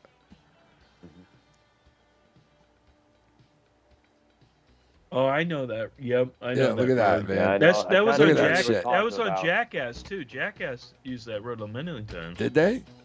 Yeah. You're And they on the gotta same go road down as slow. Legends. Look at that shit. I was screaming out of the cab the whole time. Like But I had yes, my they had to look. You go see how I have my slow. camera? I have my camera outside the window, bro. Look. Wow. Yeah, look. I was taping the whole thing with my fucking hand out the window, yelling at these people. Man, I would love to walk down that. Look at that shit. Look how windy that is. Yeah. It's And- so steep. And it just keeps going. Yeah, you got. Look at that. I'll bet you right. I'll bet you had to go way slow while going down that tramp. They're probably going like 12 miles an hour right now. Yeah, we were. Had We to, were going. because obviously, because it's a down steep road, Yeah. and the last thing you want to do is run over anything, let alone any bushes. Look, it's the yellow brick road, bro. Look, literally. I wonder how old those bricks are. The yellow brick Is road. it- But look, you still do look they how use those far. bricks from an Look old how far building? we were from the street there. Still, like that's how long Yeah, that you fucking thing is. you still have to go. Yeah, Jeez. yeah, it was pretty long. Look at all these people just like standing there. What are they doing? They were just looking, Observing. like taking photos, like selfies and shit with the road in the background and all that. Look at all these people there. Look. I wonder how many people fall off that road because it's so steep. They just like fall. Oh, Like, there's imagine- the road. There it is, Ken. If Yeah. you kept going, that's so steep right there. Look how steep that Yeah, road is in right? front of you. Holy shit. Yeah, that's the steep road right there. You missed the steep road. No, we winded up going up and down again. Like we went up the same way and went down. But yeah, there were people skateboarding down that road, bro, at one point when I was there. Yeah, that's what they did with Jackass. They did like then look. shopping carts. They did. Golden Gate Bridge. We went on that bitch too. There's a lot more on Saturdays. And let in me the tell show. you, the This is Golden. just tidbits. I thought the Golden Gate Bridge was going to be this huge fucking bridge, and I was like, oh my god, I can't Yeah, wait. that was big. You know what? I went, yo, is it as big as the Verrazano Bridge, which is in New York? That's a famous bridge in New York, and it's almost the same size. I thought it was bigger, but it really wasn't that big that I thought it would be. I thought it would be huge, but it really wasn't that big. I guess back then when it was built, it was a marvel, right? Huge. So the myth of that bridge used to be huge. It used to be a mega structure. And now it's just an average bridge. But that myth is still there. The Golden Gate Bridge. It's huge. It's the bridge for you, Dr. People, Earl. what the fuck? Isn't that the bridge that all those people tried to jump from to commit suicide, or am I thinking of another one? It could have been. It's high enough. It wouldn't feel good to hit the water from there. Well, how high is the Golden Gate Bridge from the water, to be exact? I would probably say a good 70 to 90 feet. Let's see. Well, because I'm right now thinking of the Blue Water Bridge back in Michigan, which connected Port Huron to Sarnia, Ontario, Canada. And that bridge was pretty high. Oh, sorry. Oh, my it's God, 220 feet at the tallest point. Wow. But that's the tallest point, right? Because I so know let's say it looks probably 100 feet. Wow. From the water, if you're just standing on the bridge itself. Wow. Because I remember going on the Blue Water Now, do Bridge you remember back the in movie? Michigan. Do you remember the movie Saturday Night Dance Fever or whatever it was? Saturday Night Saturday Fever night, or whatever. don't touch the hair. Don't touch Do you the know hair. that? Pop. Saturday Night Fever. Saturday Night Fever, right? Do you know that part where the guy falls off the bridge in it? He's like, I know what you're talking they're like, about. all right. So in the beginning of the movie, they do this thing where they go on the bridge and they fuck around and they jump around on it, like, you know, death-defying shit that they're doing, but they got a kick out of it. And in the movie, they're drunk. They went to a nightclub and drank, and they end up on the bridge, and he's out there fucking around, and he gets all fucked up. He starts crying while he's on the bridge. He's drunk, and then his friend falls off the bridge. That bridge is the Verrazano Bridge, right? Which is probably the most, like maybe the third famous bridge in New York, right? Because the George Washington Bridge is like the #1 fucking bridge. Everybody talks about it. But the Verrazano is huge. So like when you go over it, it's a fucking big bridge. And I was thinking that the Golden Gate would be like double the size of that bridge, you know? And when we got on it, I was like, wait a second. It's like almost the same fucking size. And I think I looked it up, and it's almost the same size. So I thought that this bridge was like this big fucking... You thought it was going to be massive. Yeah, and dude, almost the same thing. That reminds me of the Titanic, Ken. Well, dude, the same thing with Alcatraz. Like, I thought Alcatraz was going to be this cool fucking place, and like... Yeah. And it was, because the whole tour and everything on the inside, you put earphones on, and they do this whole tour where you're listening to a person narrate you through the place. And I was like, that was cool. But the island itself is very small, bird shit, fucking disgusting seagull central, bro. Like, you don't even want to be on there. They tell you... No surprise. Well, they tell you can't bring food with you. You can't bring anything with you. And I was like, what the fuck? Can you imagine being a prisoner and having that much shit on you? But, dude, it wasn't like that when the island was active and had people on it. Like the seagulls... Because they would just kill the birds? Yeah, but now it's like the fucking seagulls took over, bro. And I got to tell you, the whole state of California, it's a beautiful state, but you can tell that their politicians don't give a fuck about the state at all. Because when I went through Yosemite, bro, and we went to like the big red trees and all these places we visited, there were down trees and like wood kindling and bark and all kinds of shit that would set a fire in a second, bro. All you had to do is just take a cigarette and throw it right those into are it. Those are national Yeah, parks, and that's from the Trump administration. No, it's not from the Trump administration. This took years to they build up. This fired took all those years to people. build up, my friend. This ain't no fucking happen in 5 months. This took fucking like 15, 20 Trump years was to build up, president bro. in 4 years. No, just this 4 took like years 20 ago. years to build up, bro. This is like 10 presidents, all right? You And gotta thank my Trump point for it, is, you got to thank the leadership in fucking California. And no wonder why their fucking state goes on fire every fucking year. And they because, never trim the brush. dude, and they don't stuff. do Yeah. shit there. And I go to national parks all over the country, man. I've been to them in Pennsylvania, New York, fucking Jersey, upstate, like all these areas. And every place that I visited, they clean up their national parks. If there's a tree down, they cut it up and they clean it and they take it away, and they let it burn off. And I was speaking to the guy who was a guide there, and he was like, yeah. He goes, well, normally in other places they let the fires go and they just let the fires eat up all the wood and all the shit. And he goes, after like 3 years, everything grows back beautifully because the fire replenishes the earth after that. And these won't ever grow back. he said that's the problem. Yeah. We don't Like let the last fires. one? He said we don't let fires continue here because we're afraid it's going to fucking engulf the whole entire place, which it would. And he's like, so we put every fire out, and now that we put every fire out, everything is built up over the years. And I'm like, well, isn't it just going to burn anyway eventually? And he's like, yeah. And I said, so eventually it's going to burn. And he's like, 100%. Eventually it'll burn, 100%. And I'm like, so then why are like they it making did the last time? Dude, it's like they're making it easier for the entire fucking state to go up in flames. Wait, Ken. It's the dumbest shit I've ever seen, bro. Let's get into a little conspiracy. Dude, no, but honestly, it's the dumbest shit I've ever seen. And I kept telling Filthy about it, and he was agreeing with me. He was like, yeah, this is crazy. I mean, like, look how it's crazy. You remember bro. that fire in California a couple years ago? They had this brush fire because they didn't trim the brush, and it hit a line, and it made that huge fire, and all those houses went. Remember that? It was a couple years ago. Yeah, well, what about the ones that just happened? But when that happened, there was people coming out saying, "Listen," and the fire department was coming out saying, "Listen, if we don't do something, 80% of the state can go up in flames." They said from the beaches to the mountains can go up in flames.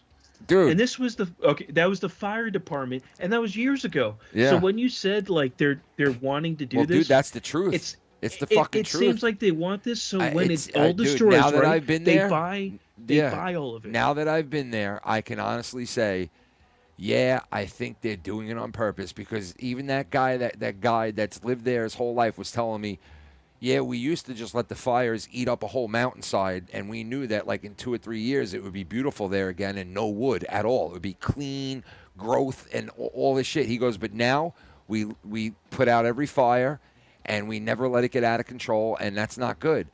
And I was like, well, is this whole fucking park going to go up one day? And he was like, absolutely, the entire park. And I was like, holy shit. Like, he said it will go up 80%. Somebody didn't do their job the last time. But when they do that, when that goes up, Ken, it's going to set a blaze to everything. Or if like a gas, you know how these new communities have a lot of gas, they're all connected to natural gas for cooking and laundry and stuff like that. Yeah. Those things explode all the time. With bad maintenance, leaks, whatever it is, natural disasters, those things explode all the time. Yeah. It's just a matter of years. Yeah.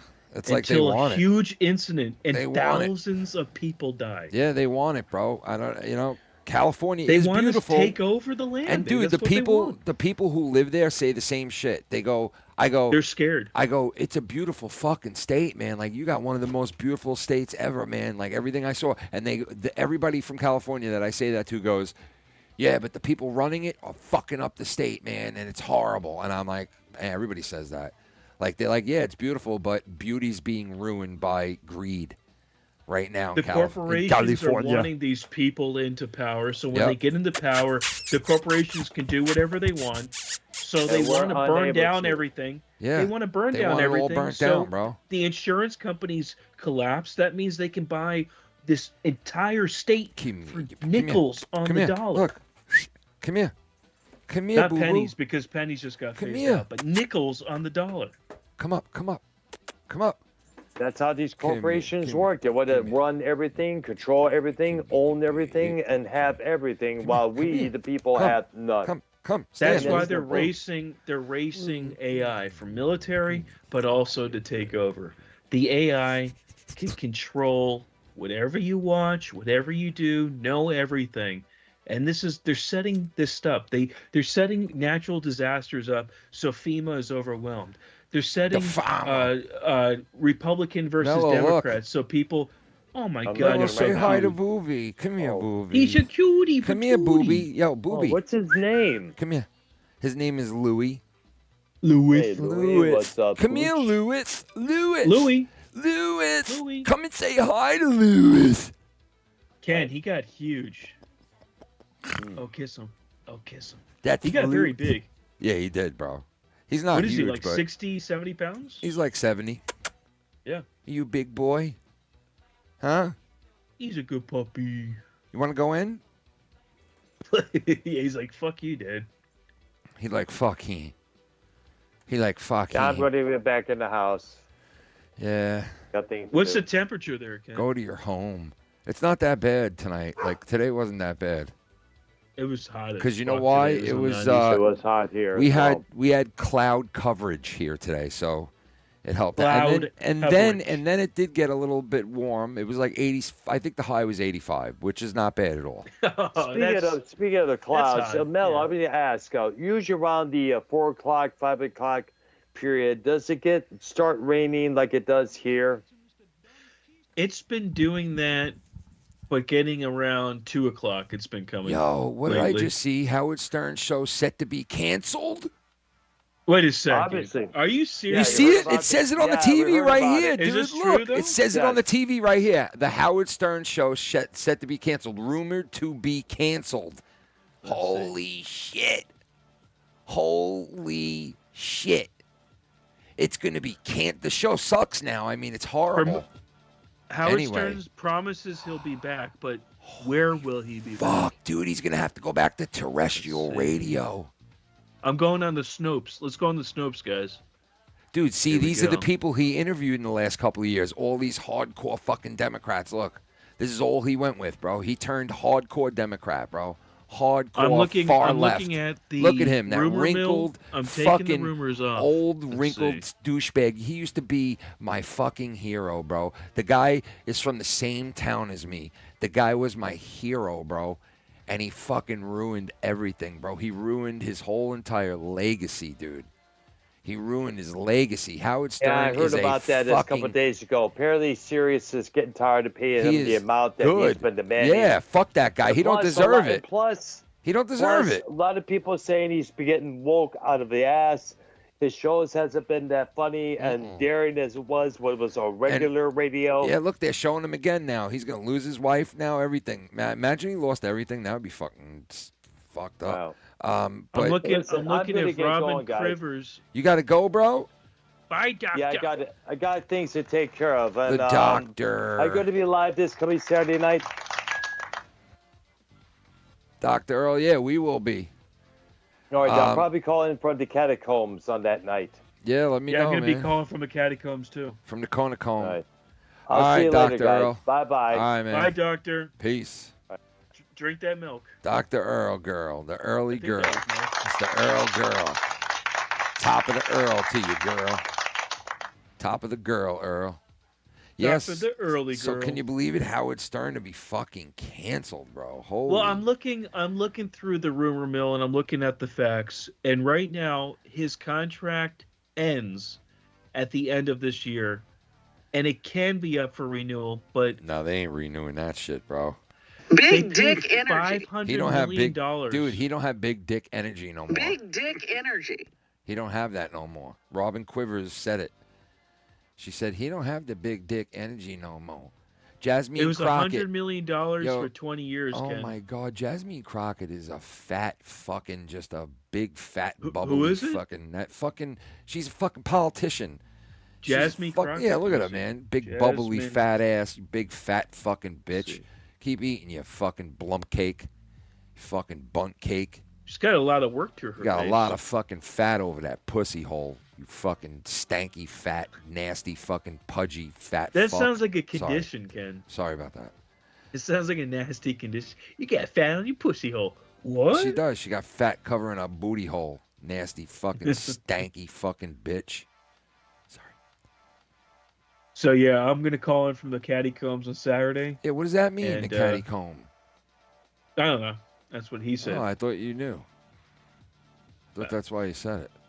Yeah. No? It sounds cool. From the Hatacat? From the Cananon? From the Hatamomes. Oh my God, that is so annoying. What is that? Beefy curtains?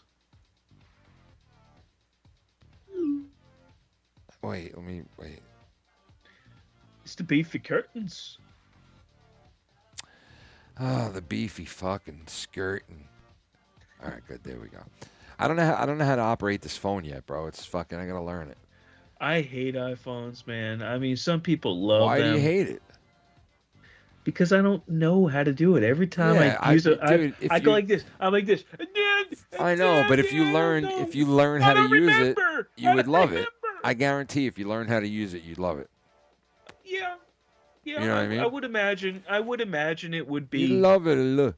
beefy That'll do. curtain like. So listen, here's the deal, right? Fuck. Yeah. So Did you hear? You didn't see that interview, right? That I was talking about with Bubba the Love Sponge and what's his name's daughter, Hogan's daughter. Mm-mm. Yeah, check I know it. she didn't attend the funeral. I know that. She didn't. No, because what happened with her? What happened with her? She didn't talk to Hogan for the last 2 years. of his Yeah, I life. heard her. Yeah, she spoke about it on that because interview. she has a family, and I guess she didn't want like I don't know. It was her decision. Well, I heard but, she didn't want certain people that Hogan was working with. Yeah. Around her family or some shit. There could be a lot of things we don't know, but she's claiming she didn't go to the funeral. Dude, and she's claiming that there should have been an autopsy and a toxology thing, and she's For what, basically though? because she's basically saying that my father was put on medication that he shouldn't have been on. He had leukemia. They said that he just, and that's another thing they mentioned. They said, how the fuck did he have leukemia? The guy had blood of a 25-year-old like 5 years ago. Like, how does that happen? So someone, Jimmy Hart, I think it was Jimmy Hart, he said that Hulk Hogan had an operation for his neck in June. Yeah. The operation didn't go well. No. And made him to have an aneurysm. I'm not sure if it was an aneurysm or something. And they knew that he was getting worse, so they made a hospital in his house. Yeah, that's what I heard. So they knew that they knew he was going to die. They almost made a hospice in his house. So it wasn't like a shock because the whole family was there, just like Ozzy Osbourne. Yeah. Like, you know how, like, what's a shock is when no one knows what's going to happen.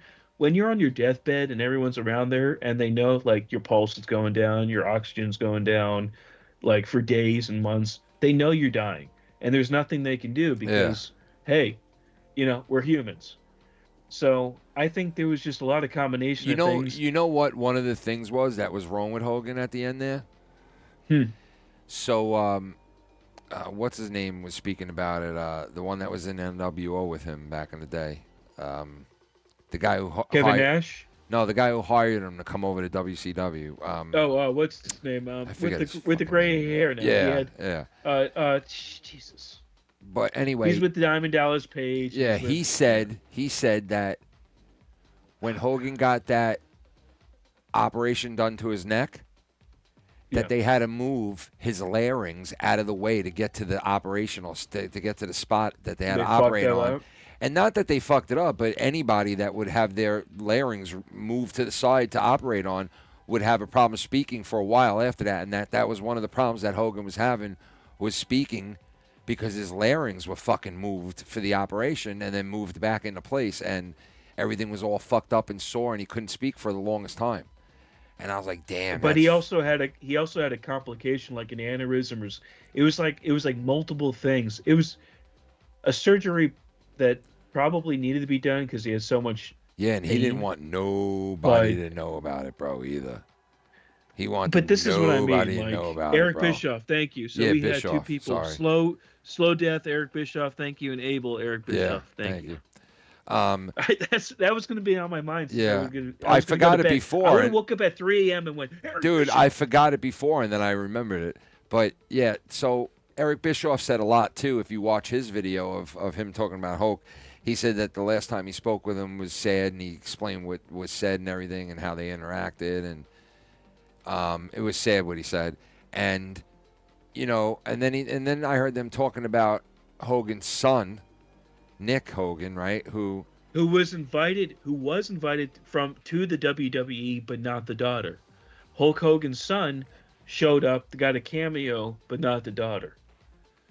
Yeah, I mean, listen, for her to call in the Bubba, right? And she didn't really say anything that was fucked up, but Bubba definitely did. I don't like what Bubba did. I don't like what he did. What'd he say? I'm right here. I'm bending over. I just don't like what he did, bro. Like, he couldn't wait to tell her, like, some fucked up shit. And it's just like, I wonder how much that's going to be done now and how much she'll go along with it. Because it seemed like she was like, yeah, like, they had to go along with, like, whatever. And is she at the point now that she knows her father's gone and, like, her, you know, meal ticket to the entertainment world is, like, gone? So she's got to, like, glom on to, you know, Bubba the Love Sponge or someone else that has a way of getting her out there now. I don't know. Yeah, Bubba gives her 10K and says all this stuff, and she knows she can't leave. She won't get the 10K. It was really weird, bro, that... What did he say, though? That she was even on there. It was very weird that she was even on there, I'm telling you. Yeah. And if you listen to the interview, I don't know, I kind of fucking got rubbed the wrong way from it, to be honest. And I felt like the both of them were like, yeah, Hogan, you know, Terry Bollea is a scumbag. With the sex tape? Wasn't he with the sex tape? Yeah, he's the one who fucking had Hogan fuck his wife in the sex tape. Bubba the Love Sponge. And then released it, right? Well, he didn't release it. Somebody got it. No, well, it was proven in court. Oh, really? Yeah, it was proven in court what happened. So and someone stole it from him? Someone stole it out of his hard drive. Wow. Yeah, one of his employees did it. I wonder how much money they got. Well, they got a lot because that company, they got a lot. That company, Gronker, that was around back in the day, was the one who put that video out, and they were also the ones who outed this guy who said he was straight, but he was really gay. And Hogan sued the fuck out of the company, and the company went belly up, and Hogan got millions and millions of dollars from it. You know, because he was right. You know, it was his own personal video. Like, he shouldn't have been. You can't put someone's personal dick out there. And for years Hogan said, the wife. For years Hogan said that it was Bubba the Love Sponge who set this whole thing up and recorded him and like was like, you know, distort, like what was that? What's that word again? Where you try to like extortion. Extortion, yeah, like he was trying to extort him. Why and shit. would he even record it? That's true. Why would he even? Well, he said he had video cameras in his house because somebody tried to make a sexual harassment claim against him. This chick that was in his house, and ever since then he put cameras all in his house. In his bedroom, in the bathroom? bathroom? So it's just fucking weird. The guy Bubba the Love Sponge is a weird motherfucker, bro. He really is. Yeah, that's fucking... You know how many He's just a weird times fuck, he bro. jacked off to that video? I don't know, but all I do know is the way that he was like, I know everything about Hogan. I was his closest friend and confidant. I know everything there is to know about him. And I was just like, dude, you sound like... I don't know. You sound like an idiot. Just sound dumb. He didn't know Hogan. Yeah, do me a favor. You got to listen to that interview, man. It was Yeah, I don't know. I think it was fucked up. Yeah, I think it was fucked up. I got like the Terry impression. Bollea is a piece of shit, yeah. but Hulk Terry, Hogan's let me a tell good you guy. something about Terry Bollea. Terry Bollea. But yeah, it was. Can you play fun. Hulk Hogan? Hulk Hogan. Oh yeah, that's the guy, Peter, whatever his name was. Yeah, Peter, whatever the fuck his name was. Wow, Slow Death is on Rocker. it today. Yeah. But Peter Thief was. And I think that guy. Oh yeah, Gawker. Yeah, that guy gave money to Hogan, I think, to sue them. Like he backed Hogan to sue them, and it winded up taking that company out of business. But that was years ago. But my point is, like, you know, Hogan did some fucked up shit, man. There's no question about it, and it's just sad how it ruined everything, man. Because he would have been more like Harold. He would have been more loved than ever. Yeah, if in he the just end kept here. going. Yeah, in the end, he would have been. Like, but people would. It would have been as much as like Ozzy, because Ozzy really hurt everyone. It would have been. It might have been more than Ozzy, because how wrestling is now. They would have had T-shirts with Hulk Hogan on there. But you know they what? Would have had the whole family. But you know what, dude? I like what Triple H did. I like what he said about Hogan. I like the tribute that they did for Hogan. I think they did a good job. Real American. I think they did a good job, man. Like, you know, they do the 10-bell salute for everybody, but like, just the package that Triple H put together for Hogan was good. It really was. Yeah. Like, it was well thought. It got some really good moments in there, and it was good. It got your feels. Yeah, it really did. So I was happy about that. Well, he did so much for the. Yeah. Oh, there goes our call. There goes our call. But I don't know. I overall feel like, you know, it would have been so much more about him dying if it wasn't for the fact that he fucked up and said some stupid shit at the end there. You know, he really did. But he did so much for the wrestling industry. He did. That it's like Michael Jackson. If Michael Jackson really did what he did, you know, like You got to take, dude. I It was don't know. He almost. did It was so much almost for like, music. bro. It was almost like they were forced into paying tribute to Hogan. Like it was like, do we have to? You know, that's kind of what it felt like. They like, probably do this? had a real executive decision guess, meeting to say, do we do this? Like, and if we do it, we're doing it full on, right? We're not just going to say Hulk Hogan. We're going to say it like 3 or 4 times. We're going to do this whole compilation. We're going to do the 10. We're going to do it right. Yeah, like, and there was probably people there going, we shouldn't do this. There's going to be a lot of uproar. I know, and I can't believe that there would be people there doing that because that's fucked up. Because it's like, come on, man. They're really? worried about They're worried about the money. They're worried about how it would be perceived to the audience. Yeah, they are. Because if the audience went, "Oh my God, they're doing this. We don't like it. We're not buying anything else. We're canceling the membership." They could have been canceled real easily. And someone brought up the ESPN switch. Talvish. So right now, it gets me, Ken. They had a beautiful thing called the WWE Network. You remember that thing? Yeah.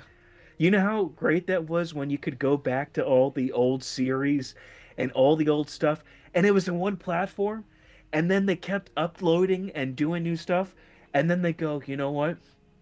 We're killing it. We're going to make you go to Netflix, right? And then we're going to make you go to Peacock. We're Netflix. So now you're doing like $15 with Netflix. Now you're doing $15 with Peacock. But now in 2025, they don't do that anymore. They go, bend over, because we're going to ESPN for $30 a month plus Netflix. So they're done with Peacock? Peacock had a 5-year contract. The 5-year contract's up. When? ESPN, which is Disney, it's up next year. So this is starting next year. ESPN, which is Disney, came in, swooped the contract with $1.6 billion for the next 5 years. But the only way to see paid live events or premium live events, they're calling them they don't want to say paid live events, they're calling them premium live events now, is to get the ESPN app for $29.99 a month. But then, if you want to watch Netflix, which is Raw, you have to pay for Netflix. So you're at $50 a month. Bro, wait, you're at $600 a year for. It used to be $120. Wait. Netflix is gonna have WWE still? So they're taking like SummerSlam, WrestleMania. Yeah. You know how you watch that on Peacock? Yeah. They're taking that away from Peacock, going to ESPN. I don't even live in the continental United States anymore. Mr. Cal now, Mr. Cal. Carl E.L. Obama 311 tipped $5. As I watched wrestling in late 80s and beyond, I never was the biggest Hogan fan. I saw through the gimmick and didn't believe how he took a beating and got back up quickly. I was more a Ultimate Warrior fan, and when he beat Hogan to become champ, I cheered. Wow. Well, I'll tell you, I tried to get on the bandwagon when I was a Hogan guy, and Ultimate Warrior came around and started, and I liked Ultimate Warrior, but the minute he started fucking with Hogan, I didn't like him anymore. And he didn't last that long. Because every promo was.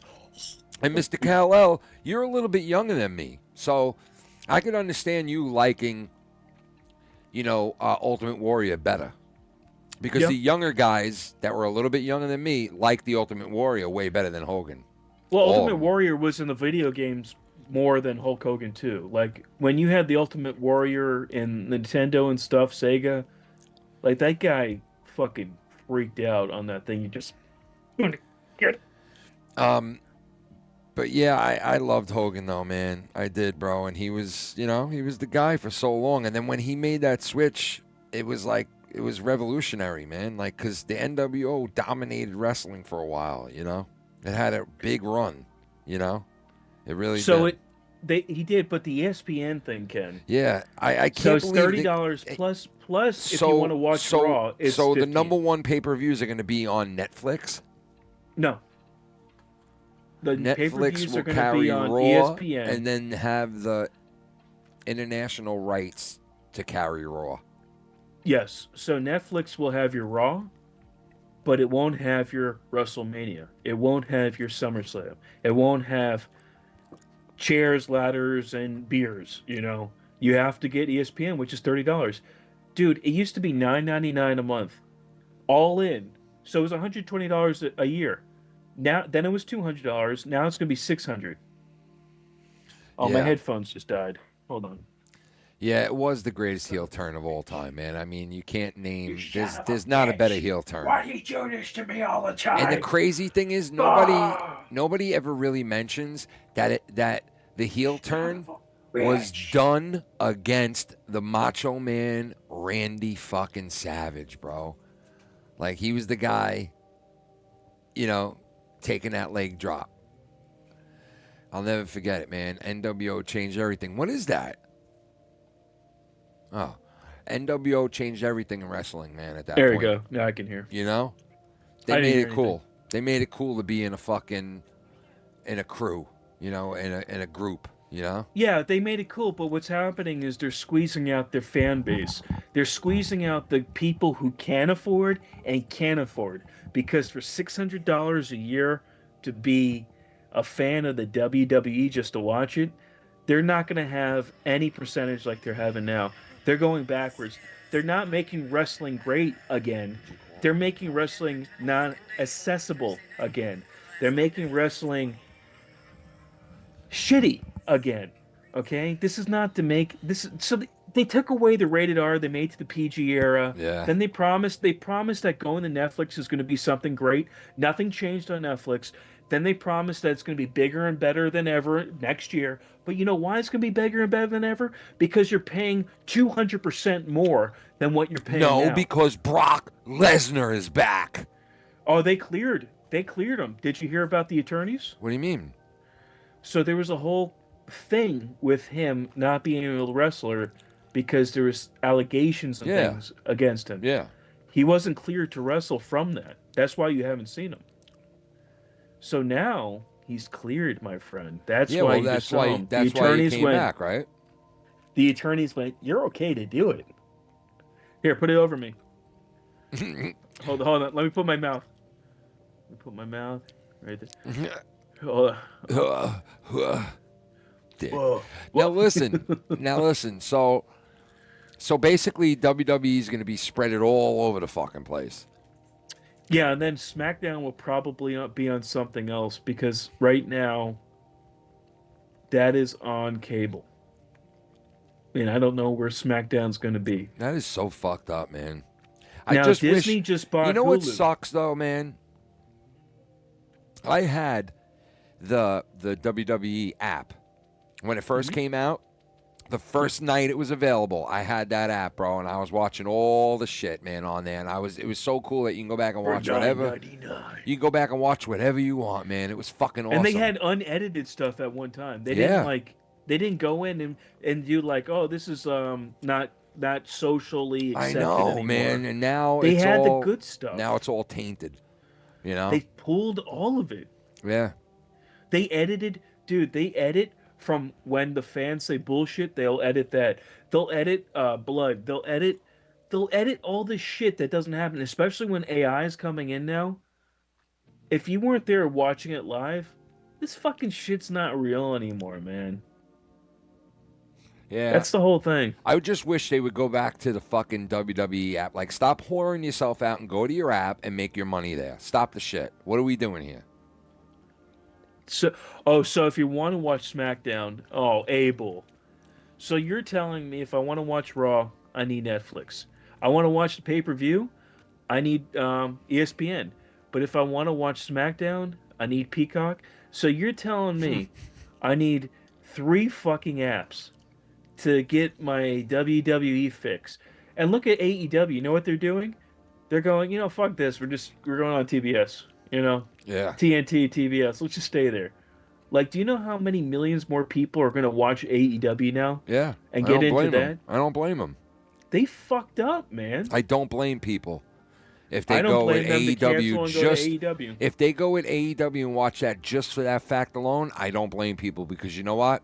They're going to give you this probably the same, if not better, quality of wrestling anyway, and it's like it's free. I mean, what the fuck? You know, like, it's a no-brainer. $600 plus savings a year. That can get you a couple tickets to a live event. Yeah, it's a no-brainer. That can get you to a couple T-shirts, and that can get you some popcorn on top of it. That's a no-brainer. It's a no-brainer. Yeah. Get into another wrestling.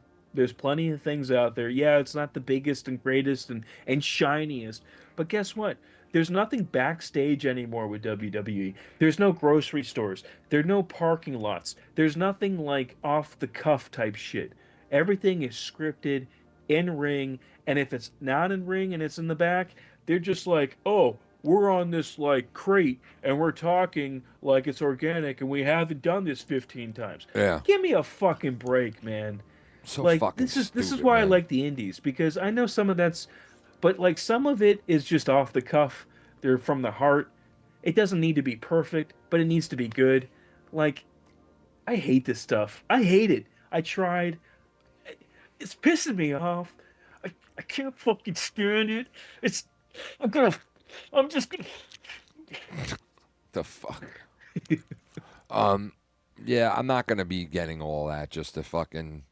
I mean, there are people that are gonna buy every app for every show, which is sad because it's like just another way of fucking the consumer.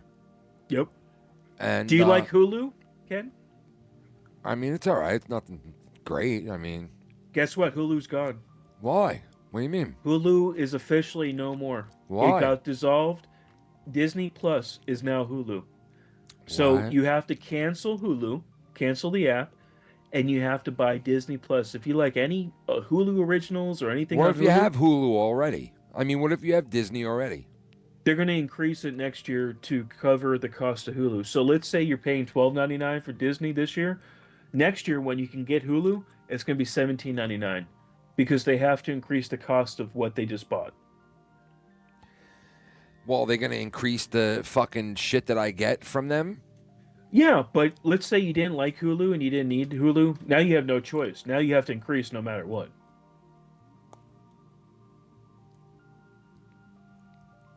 Before you had options, it's going to you remember people canceled cable because they started stacking all this stuff up and it became really expensive. Yeah, I canceled it. And they went, oh yeah, I'm just going to go to this. I'm going to go to YouTube.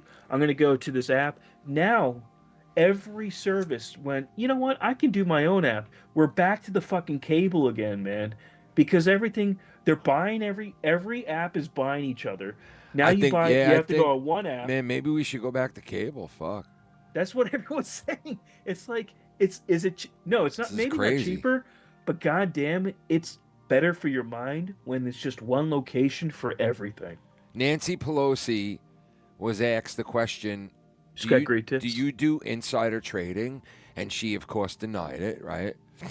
But do you realize that she made more money than the top hedge fund in fucking the U.S. last year? You know NVIDIA? How is she that much better than everybody? Nancy Pelosi with NVIDIA?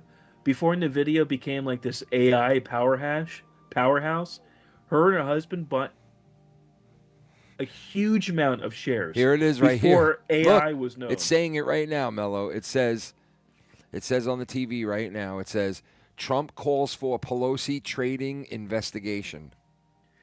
Can you imagine? Everybody's here's the up. thing.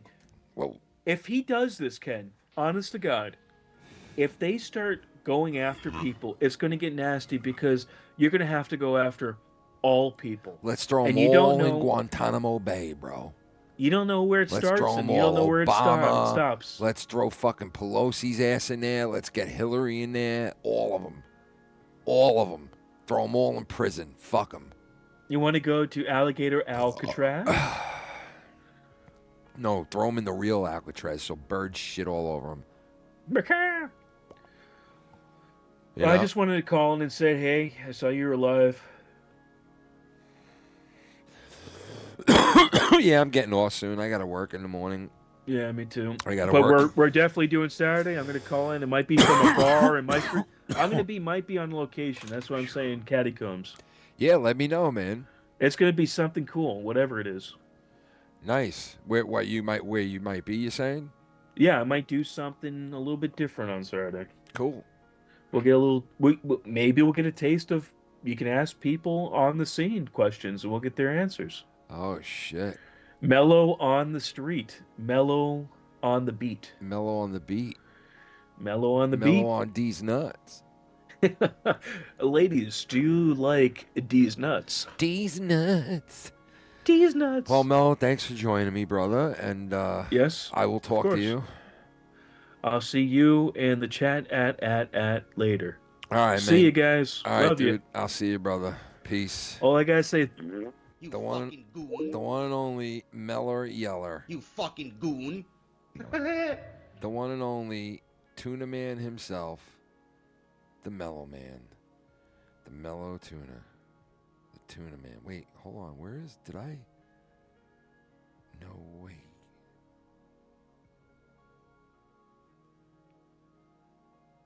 Fuck. I got a new phone, and all my sound drops are fucked. And I don't even think I have the Tuna one anymore. You believe that shit? That is so fucked up. I gotta go get that. I gotta go to my emails. I gotta go to the emails. Yeah, so if you haven't checked out that interview with Bubba and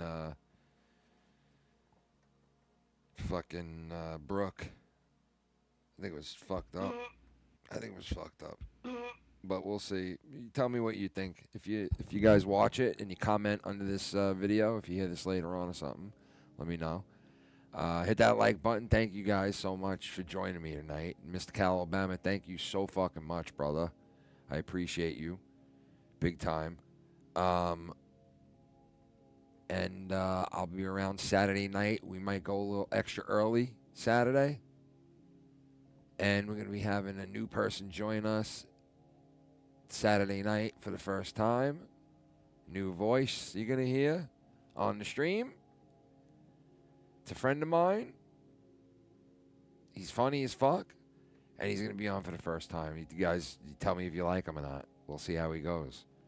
If he doesn't sound right, he's gone. He'll never come on again. But if you like him and you guys think he's entertaining, then maybe we'll keep him on. You know, he gets a little tryout Saturday night. A little tryout for the guy. He's got a really New York accent, like really, really bad, worse than mine. He sounds like a Ginzo. He's like a, you know, like one of those like, yeah, you know what I mean, and like when I talk sometimes, you know, and he sounds like my cousin Chris a little bit, to be honest, but we'll see. If you guys like him, maybe we'll keep him around. If not, we'll make fun of him. All right? I thank you, everybody, for joining me. Call in Saturday night if you want to come and hang out on the show, Insomniac. Might get started a little early, like I said, maybe like about a half hour early. And Filthy should be on, and we're going to talk a little, show some videos and all that about our trip. Some more photos, all that good shit. And everybody have a good, what's tomorrow, Friday already? Yeah, tomorrow's Friday. Everybody have a good Friday. If it's the end of your work week, you know, you got one day left. Get over it through Friday, and you got the weekend here. It's a beautiful thing, the weekend. You got to love the weekend. If you're a working person, you got to love the weekend. If you don't work, the weekend really don't mean dick. You know what I mean? The fuck do you care? Friday, Saturday, Tuesday, who gives a fuck? You know? But when you work or you take care of people or you do it, you know, you appreciate the weekend a little bit, you know? I'd love to go to the beach or something. I got to start going to the beach. I'm going to buy a camper, guys, very soon. I told Shannon either a motorcycle. I said I'm buying a motorcycle. She was like, absolutely not. You're not buying a motorcycle. I was like, why not? You'll die on it. You'll this. I'm like, God, you really trust me? Well, you're not getting one of them. It's too dangerous. I'm like, then I'm buying a camper. What? I said, yeah, I'm going to buy a secondhand camper that I'm going to work on, fix it up nice, and then I'm going to use it when I retire. I'm going to drive it through a brick fucking wall. No, I'm going to drive it cross country. I'm stopping at Minnesota Vikings house, and then it's off to the Montanas, and then through California. You know what I mean? But yeah, I'm going to be looking for campers soon. Like, I'm going to look to buy, like, a secondhand camper that I can work on. A nice size. Not a huge one. One that I can drive. Not buying one I can trail. Abel Salas Jr. tipped $1. Would like to hear the story about the sunrise you had to get up early for. Oh, bro. How was it? Bro, what a fucking night that was, bro. Like, I can't even tell you. Like, it was, like, probably one of the coolest things I've ever done. To be honest with you. Got to be one of the coolest fucking things I've ever done. You want me to tell the story real quick? I'll definitely do it, man. Right now, if you want. Or if you want me to wait till Saturday till Filthy's here. Because he could tell the story too. I mean, listen, we'll talk about it even though I'll mention it right now. But so Filthy, right?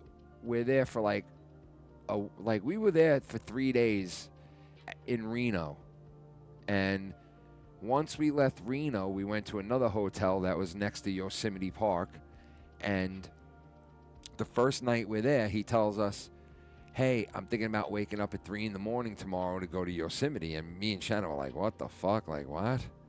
3 in the morning for what? And he was like, I want to go there really early because, believe it or not, Yosemite fills up with a lot of traffic if you go later on in the day. And he was like, I want to go early to beat traffic and also to see the sun come up. And at first I was like, oh, God, I ain't doing that. But then I was like, you know what? It's probably a cool experience. And I was like, all right, let's do it. And then he comes to me and he's like, well, I got these mushrooms. Do you want to take them? And we were going to take them together. And then all of a sudden the wives found out and they were like, no, you're not taking them because you're driving. And I was like, yeah, you shouldn't take them. And I was like, I won't take them either. And he was like, no, you could take them if you want them. And I was like, you don't care? And he was like, I don't care. So I was like, all right, I'll take them. So we got there at 3 in the morning. Well, we got there at like 3:30, 4 o'clock, right? The sun don't come up till like about 5:15, but we got there around like 3:30, 3:45. I ate the mushrooms about like 3:45, right? By the time the sun came up, I was definitely feeling the effects of that bar.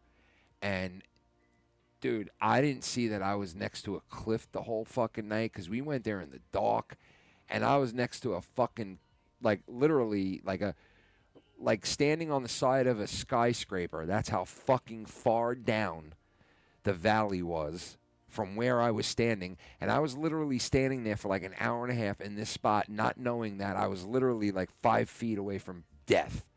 And I was like, holy shit, I didn't know I was staying. Because once the sun came up, you could see around you and see where you are. And it was fucking amazing because I didn't see this place till the sun came up. But you know what I did see in the dark? You couldn't see that there were mountains everywhere, right? But you could see little lights out in the distance, and I kept telling, I thought I was tripping, but I wasn't. Everybody else saw them too, because I was like, yo, you see little lights every so often out there? And he was like, no, I don't see them. And I'm like, you got to look hard. And he was looking hard, and then all of a sudden Shannon spotted it and goes, oh, I see them.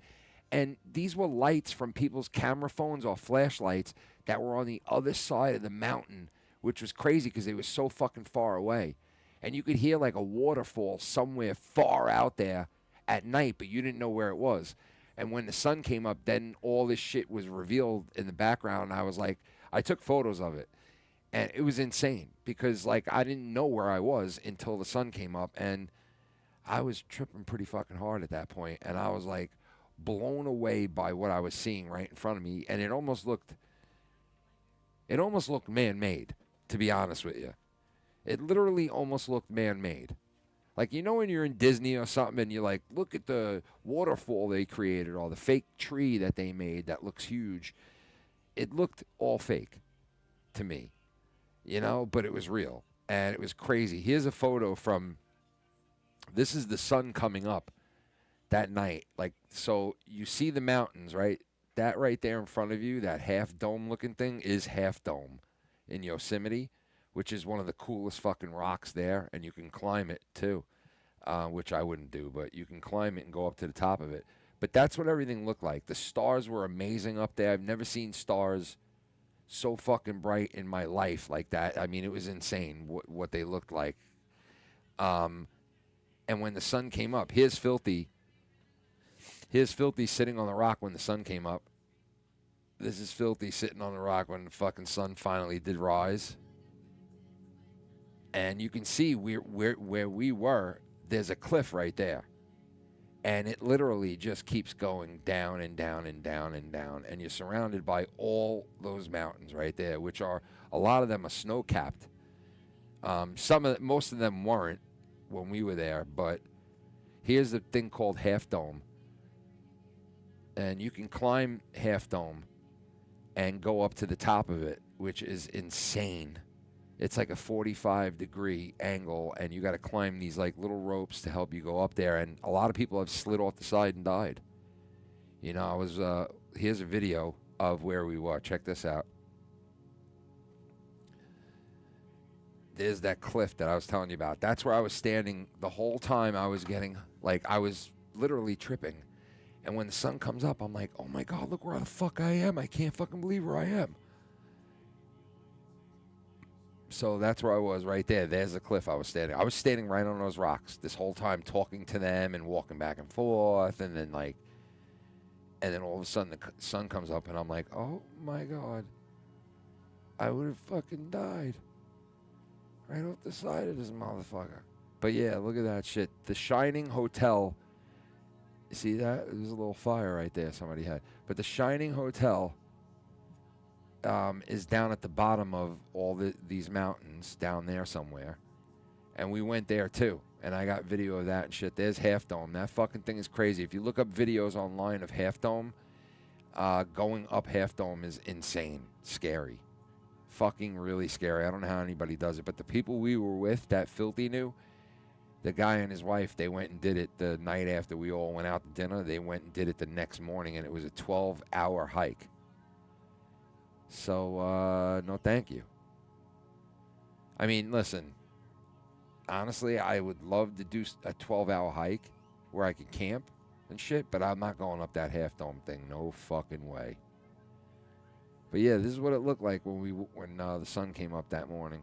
So we literally went from, we woke up at like 2:30, got there at like 3:45, right? Because it took us like an hour and a half to drive there. Everywhere that you drive in Yosemite is like an hour to an hour and a half. We didn't stop going till like 9, 10 o'clock that night. So we were up from fucking 2:30 in the morning to like 9, 10 o'clock at night that day. So the day was like, the whole day was fucking insane. That's me tripping balls in front of, this is where I woke up when the sun came out, and I was like, holy shit. Tripping, and I almost fell off the side of this mountain. But yeah, Filthy hooked it up with the mushrooms, and look at this. We walked to this fucking waterfall. I've seen waterfalls. I've been around waterfalls, but I've never been at the bottom of one. And we walked to the bottom of this one, which took us like an hour to hike through everything, but we hiked through it and we made it there, and it was fucking insane. I have video of that shit up close when I was there.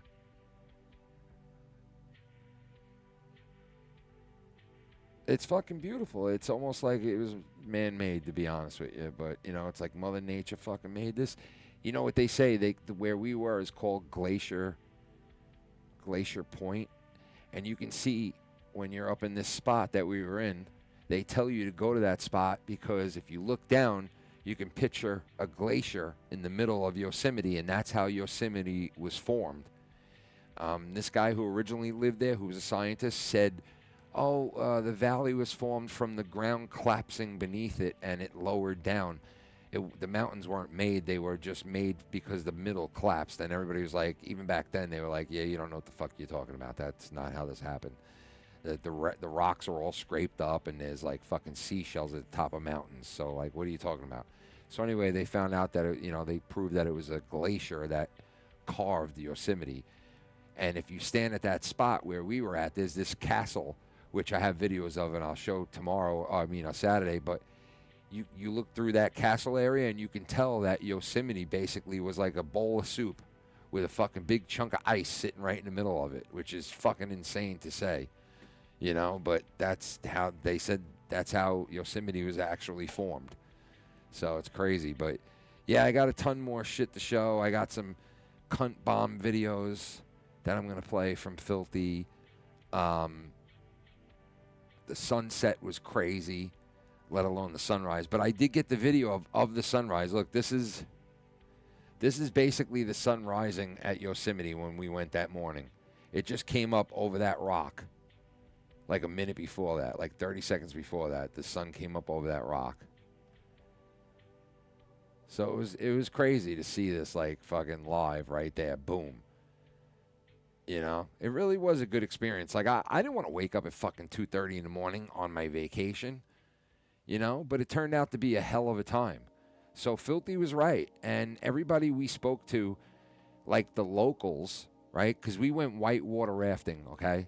And that I'm going to show you guys videos and shit from, and you can die. But we went whitewater rafting, and the guy that we were with, that was with us, he was asking where we were going, what we were doing, and Filthy was telling him where we were going and what places we were visiting. And he was like, damn, you know all the good spots. I was going to tell you about those places, but you already know. And he was like, you should go into, like you should be a vacation, whatever the fuck that's called, like a broker, like a fucking vacation person. And he was like, laughing about it or whatever. And I was like, damn, he really is great at fucking making vacations, because Filthy had us going from state to state, from place to place. We started out in Rio, then we ended up in fucking Napa, and then we were in fucking San Fran, then we were 2 days over here, 3 days over there. And I was like, yo, I want to go to the other side of California, to LA and San Diego, and visit my cousin and my friends, and like, you know, see all this other shit. But that's got to be a trip for another time. So we're thinking about maybe going back in January and go do the what is that? The south coast of California, which I'd be able to visit my cousin. I'd be able to visit a couple of friends there, and then maybe go to Vegas. So we're talking about possibly doing that in 2026. So that'll be fun. So I got Yosemite and all that shit. I went and saw the big-ass trees, which were insane, bro. We were, like, standing in the fucking trees. It was nuts. And a lot of places in Yosemite will let you go off the beaten path if you want to. Like, they don't tell you can't go out into the woods and go off the trail and go do your own thing. So we did that at one point. And we went down to the water and fucking went into the water a little bit and had our shorts on and shit. So we went and fucking had some fun, and it was awesome. Check this shit out. This was the hotel. This is the hotel from The Shining in Yosemite. And this is what is around it. It's all mountain around it. All mountains. Every angle is a mountain around this hotel. So, like, if you're in this hotel, you're like hours away from anything. I mean, and it's pure beauty. It's just beautiful out there. Like, you could see from this, it's fucking gorgeous out there. And the hotel is a gorgeous fucking hotel. Like, the inside's kind of old a little, you know? But it's like, look what you're paying for. You're paying for the surroundings of this. And it's like, you're in pure nature. You're in, like, the fucking mountains, the valley, the fucking, look at that. Brick fucking walls of mountains surrounding you. It's crazy. But yeah, it was a really fun time, man. It turned out to be a hell of a trip, and I fucking want to do it again already. Oh, this is a part of the mountain that slid off during a earthquake a couple of years ago. See how that's missing a whole fucking side of it? It slid off a couple of years ago during an earthquake. Look at that shit. Isn't that crazy? Fucking whole thing slid off, and they show you where it is on the ground now. Like, that whole side, it's all on the ground, like fucking hundreds of yards below it. Yeah. So, and like I told you, like I said before, Filthy had this guy on his phone that was narrating everything. It was fucking awesome. Ugh, really? Tommy, now you call? What? Now you call? Yeah, well, I figured you want me to call on the show, bud. Well, I mean, I was on for a while. That's why I was like, what are you doing? Sorry, I just was being being Scumbag? supportive of the show and Being a fucking douchebag? No, I'm just kidding. What are you wearing? What? Oh, this is a new hoodie I got. Suburban Commando. It's a tribute to Hulk Hogan. To Hulk Hogan? Hulk Hogan, yeah. May he rest in peace. To the Hulkster? And dude, by the way, I was watching the show, and man, that is awesome. The trip you've been on, like the things you've seen. Like, I've been out to California 2 times, and it's beautiful up there. I only got to see a limited amount of California myself. Yeah, but I didn't see. I mean, the shit I did see was great, but I didn't see much of California too. Like, there was a lot more I wanted to see. Hey, Bullsy, what's up? What are you doing, bro? Now we got Bullsy in here. We got fucking Tommy in here. I was just about to wrap this bitch up. What's going on? Oh, nothing much. I saw the call. I'm like, oh shit. Huh. Okay, what's going on? Not much, man. Yeah, so I've been listening to some good stuff you guys were saying. I just caught recently today that Keith Rabarber died. Yeah, why? Oh, you found out today? Yeah, from your show. So it's like, oh. Isn't that fucked up, man? It's pretty shocking. I mean, like, even though it was like we kind of guessed it. I mean, a lot of us were saying it, but I don't know. Well, I wasn't even thinking about it. But then when I hear about it, it's just like, I'm not sure how I feel about it. Yeah, I wasn't shocked because, he was doing all that weird shit, Well, he was, for some odd reason, like, the first time I even hear about him doing drugs is something I didn't even know was a drug. Like, he went to me in DMs once upon a time, and he's doing, hey, Bullseye, I'm so on chip please right now. I'm like, okay. Yeah. You're on, I guess he has a bunch of C's or Tommy, something. Tommy, do you remember him? Not really, no. All right. Yeah, I'm surprised because he was on Joe's show back in the day when you were on it too. Like, it was like back then. Well, I talked to a few people on that show, and the only people I really talked to was like Joe and like the people he had closest to him, and I didn't know a lot of people he had on his show, so like he was here and there, and I hear you. Yeah, but anyway, it's. I mean, I didn't find out what it was, but yeah, I guess it's probably drugs, but who knows? I'm just speculating. You know what I mean? Really, I can't really make too much on it, but yeah, the guy really had no other options in his life. He was trapped. I know. He was kind of fucked. Like, he had to live in that fucking home for years to come because of the shit he did. Like, so, I mean, it was a shitty situation to begin with, but I guess, maybe it wasn't for him. I don't know. But it's fucked up. I mean, it's like that or death. Yeah, I'd rather live in a fucking group home than to be dead, but, Yeah, you know what? He did bring that on himself, but when you really look at the situation and how he was, you're scratching your head. And you're like, how do I even like defend that? You just can't. You can't defend the person he was. I mean, he was known, for some shit. Tommy, so how did you feel about Hogan? How'd you feel about Hogan, Bullsy? Did you even care? It took, dude. First of all, I'm just gonna say before you even say something like that, it took my breath away. Personally, I was How'd you hear about it? Talking about Hogan and plotting to try to maybe go down to Clearwater. Tommy, how'd you hear about it? I was working and my friend sent me a message and said that Hogan had passed away, and I was like, no, this can't be possible. And then I looked on Facebook and it was like, R.I.P. Hogan, R.I.P. Look at that, Tommy. Hogan. Look, Tommy. I've had this thing. Got one too. Tommy, I've had this thing my entire life, bro, since I was a little boy, bro. I had Andre the Giant at one point. Like, these were my shit. When these came out, this was my favorite fucking toy right here. And I had to have the Hulk Hogan one, bro. Had to have this one. Had to have this. And you know what else? Look, I got a ton of Hulk Hogan shit. I mean, I have a shitload more, but look, I got a couple of his mugs from his restaurant. I mean, not his restaurant, his store. Yeah, it's really sad, man. Look, Tommy, you see this? Tommy, look. Oh, that's awesome, man. Nice, right? It's from his store. Yeah. I've been to his store a few times. Let me see yours. Let me see that one. It's like. Yeah, that's nice. I like it. He's in the red suit on that one. I like that. Yeah, with his cowboy boots. He had a guitar with it, but forever, for 4 years he carried the WWE Championship. Yeah, dude. No, for 4 years. Longest It was more than running- that, Tommy. It was longer than 4 years, bro.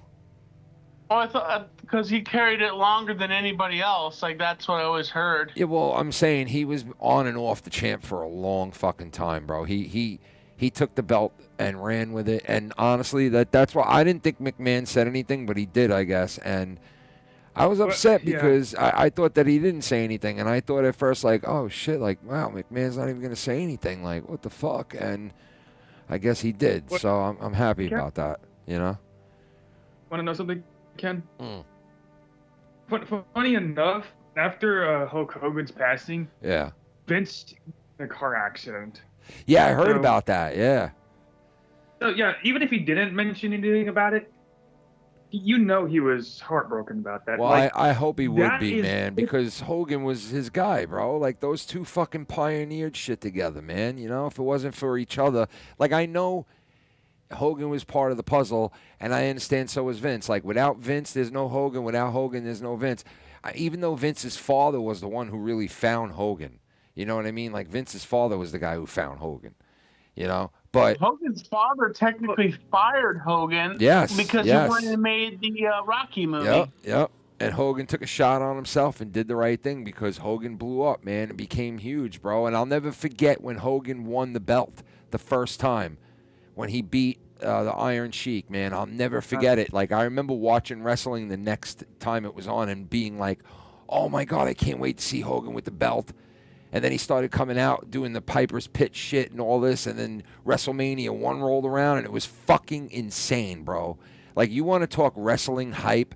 Back in the 80s when the first WrestleMania was out, and the second and the third, especially the third, it was fucking insane. It was like electric. When you hear electric, you don't, like, it really was. It was like the World Series, the Super Bowl, like your favorite team, your favorite, you know, whatever, being in the championship. How much was a pay-per-view back then? Like, because watching Bro, WrestleMania... I think it was like $50, man, back then. I swear to God, it was a ton of money. It was a ton of money back then. Yeah, it was a lot of money back then, bro, from what I remember. Yeah, I remember. You know, I remember and my the thing, father getting it and complaining how much it was to get the fucking thing. I remember. I'd imagine it's more expensive comparably now, but if we can factor in inflation as well. Yeah. Well, but compared to, like, in 2026, we're going to have to pay $30. I can't fucking believe that WWE is going to go and fucking spread its cock around all these different apps now. Like, that is just sickening, bro. Fucking is. It's sickening, bro. ridiculous. It really is. And plus now, it's like, okay, we're going to bring back people that have controversy now, like Brock Lesnar. Like, Well, it's they like, said, I thought he yeah, was that's... part of that fucking lawsuit. Mello mentioned that Brock Lesnar was finally cleared by the doctors that he could come back, and he was, you know, also cleared by the board of directors for the WWE to come back because he obviously was wrapped up in that case with McMahon. So, Yeah, but you know, Brock really had nothing to do with that, though. I mean, he's got into it. Well, I thought they said he did. I thought they said that he had a ton of shit to do with it, but I don't know. Fuck do I know? It's just now it's coming out, being like, I was trafficked. Yeah, sure, bitch. You just out of money and you want more. Yeah. So, but anyway, he's back and he's going to be part of the WWE moving forward. For the next couple. So I guess he's going to go up against Cena. Cena, yeah. Which I guess Cena's turning babyface again now, or what's going on with that? Because The Rock kind of turned on him and like stopped showing up and making appearances. So Cena just got pissed about that, so he just turned face again because he wasn't doing well as a heel. And like, see, man, there's only one fucking guy that could be a legend as a babyface and turn around and become the best heel in the business, and that's the Hulk, bro. Hulk Hogan, bro. Like, Cena couldn't do what the Hulk did. He couldn't pull it off like Hulk did, bro. Like if they were smart, they would have had Cena come out and do it like Hulk Hogan did and form a faction of like just badasses and take over wrestling. But they didn't do that. They were like, oh, he's bad now. Look at him. He's just bad. He says bad things to the crowd now. Oh, look, he disses the crowd. Oh. I had heard a rumor a while back ago before Hulk passed away that Hulk was supposed to have a match with Cena, but Hulk couldn't get cleared because of issues with his back, and like there was so many things that. Imagine Hulk and Cena. That would have been Oh my god. Yeah. Like, honestly, like Cena was modeled after the Hulkster. Oh yeah, totally was, bro, without a doubt. I'm gonna talk about Hulk Hogan's death first. Now, you asked me earlier, and I want to answer your question, Ken, about like, what do you think of Hulk Hogan's death? Yeah. Honestly, I grew up in a different time period. Yeah. No, I figured that. That's why I asked you. I'm not gonna have much of an attachment to Hulk Hogan. Yeah. Yeah.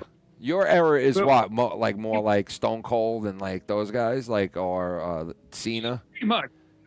Pretty much like Stone Cold, your Rocks. Yeah. Those guys were definitely like those guys. But that's when you were a young kid, right? Like that they were around when you were young, right? Like when I was your age, it was Hogan. So yeah, I could understand. You know what I mean?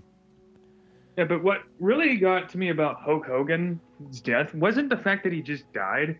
It's people after the fact that jumped on the bandwagon and tried to make it about themselves. Yeah, there was a lot of that guy Bubba the Love Sponge fucking did that shit, bro. He did that too. So like they not only trashed a man after his death, but they did it for like cred, online cred. And you know what I mean by and you know what, dude? I don't want to sit here and tell you that, Brooke Hogan bashed her father, but I don't know. The interview made me feel in a way that she was like, well, my father was a dickhead, so fuck him kind of thing, Well, that's personal issues. Yeah. She may have felt that way. I don't know what the deal was. But, that's another thing about that, because her husband was like, I tried to kill Hogan, he wouldn't pick up, and therefore I assumed that he didn't want to meet his grandkids. And I'm just like, okay, just back up. Back in 2022, you or Brooke didn't even invite Hulk Hogan to your wedding. And then when you guys, have babies, that tells me you didn't even let him know that, yeah, you're having kids. Yeah, so they definitely had their part in the fucking relationship's problems. There's no doubt about it. Yeah. So, I'm not trying to say Hulk Hogan was by any means a great person, but I'm just saying, like, a lot of the hate train is just freaking, like, let's jump on the bandwagon of hating the guy as if he fucking committed genocide of Jews. I can't learn it. Yeah, some people, dude, some people online were bashing the fuck at him, saying, fuck him, and, like, all this horrible shit about him when he died, bro.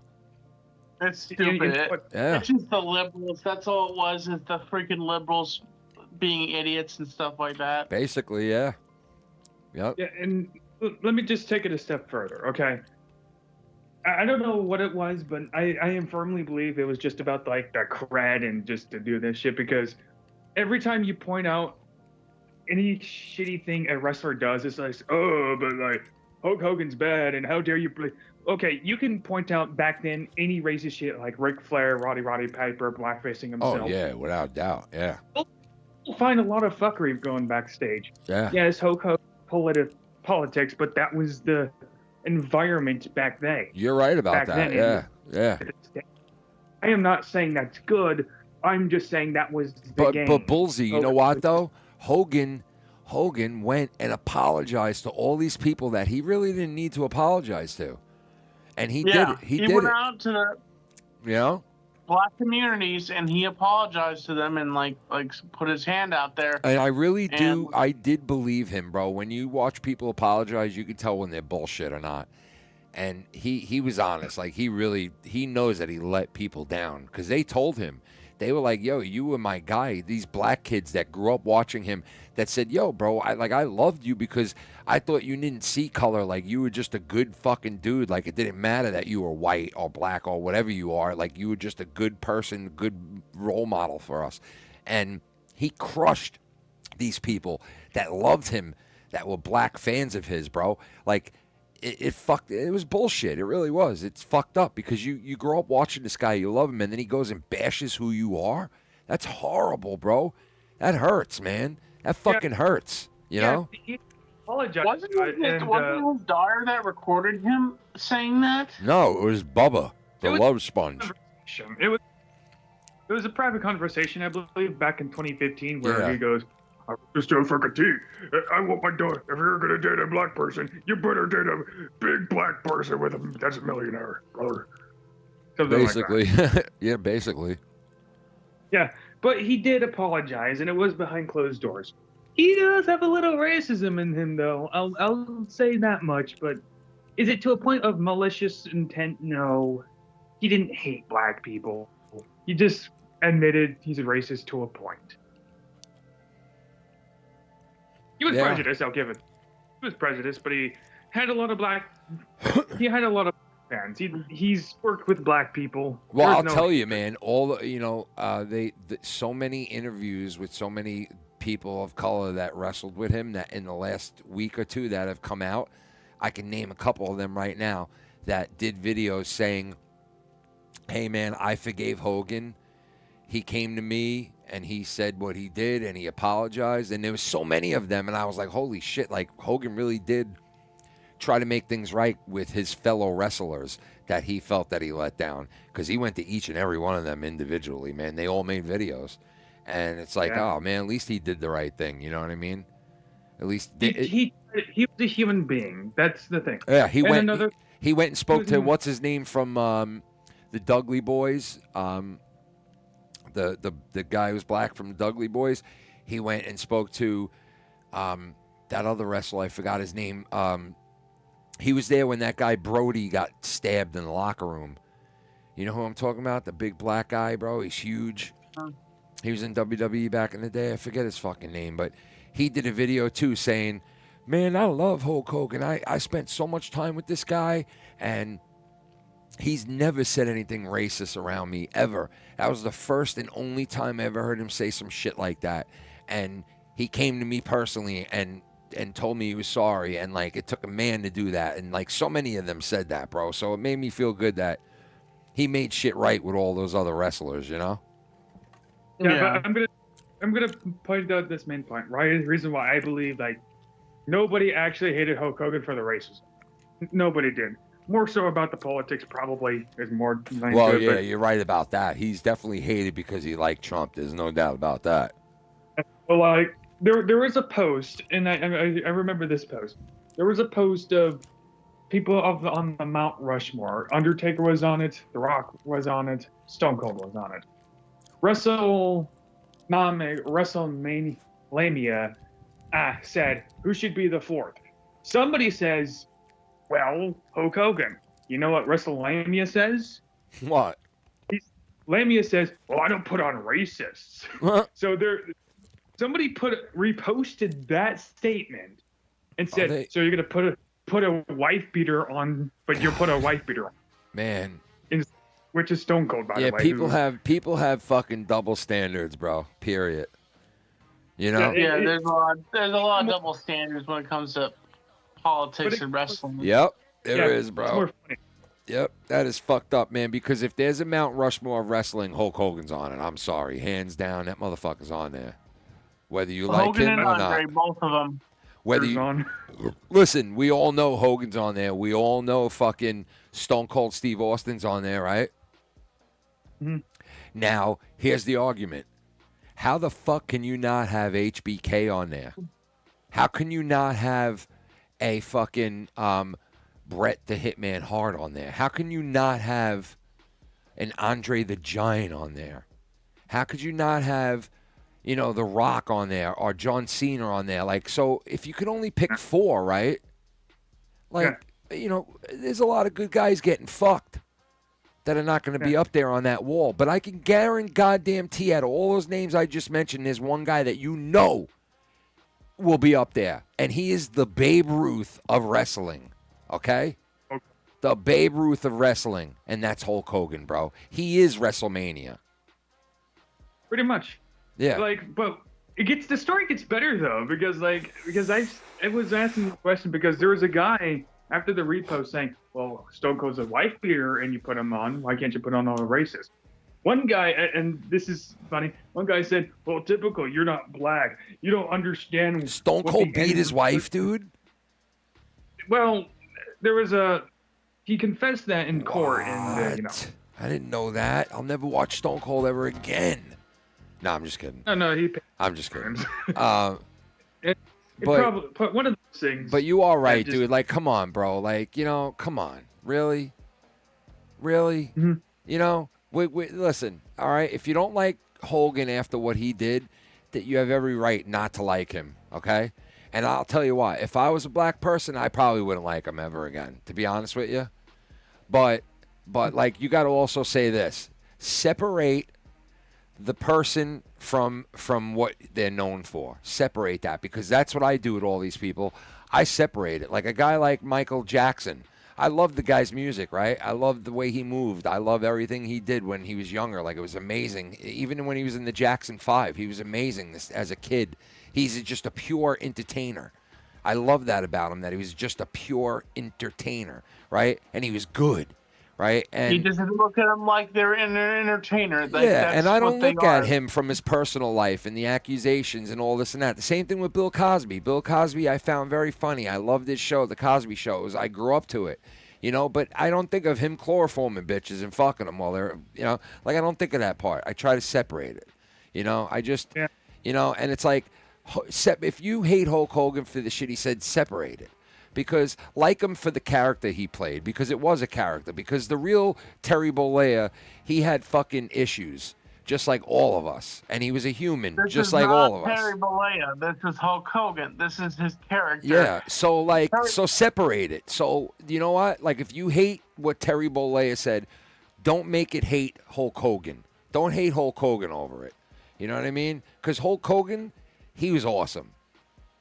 Terry Bollea, he was a human, and he was fucked up just like the rest of us, okay? And he fucked up. He got caught saying it. He got caught doing that. And like I said before, there's a million fucking people out there that have said a million fucking things when they don't think they're being recorded, all right? And you know what? Shit happens sometimes. Shit happens. And separate and there's still people like to run their mouths, but other people that don't even say anything about people. They were laughing about his death. They were saying, good for him. I hope he fucking suffered. I was like, damn, bro. Holy shit, you people are fucking just miserable motherfuckers, bro. Christ. The thing I'm getting at. People that sit in basements just should shut the fuck up, Fucked up, bro. Yeah, but that's the thing I'm getting at. So the question I posed to somebody that said, well, you don't understand what the N-word is like because you're not black and something like that. So this is referring to the Mount Rushmore thing because Stone Cold's on it. You can't remove him from the Mount Rushmore just because of the stupid shit he said. Like, the wrestler itself was, Here's the question I asked to these same people bashing Hulk Hogan for death, and it puts their actual morality to the test. That question was, okay, riddle me this. What's worse, saying the N-word or beating your wife? You don't know how much mental gymnastics. Well, that is a fucked up question right there. And I'll tell you, I don't know how to fucking answer that because, number one, I'm not a woman. Domestic violence. I've never been beaten by a man as a woman, so I don't know. And I'm not black, so I can't answer that. So, but I will tell you this. Both are very fucked up. And there's been people that have had their careers cut the fuck off, ended multi-million-dollar contracts, voided and ended over dudes beating their wives. All right? Yeah. So, if somebody like Tom Brady in the prime of his career said the N-word in public and people found out about it, would he lose his career? Would he lose everything and not be able to play the game anymore because he said it?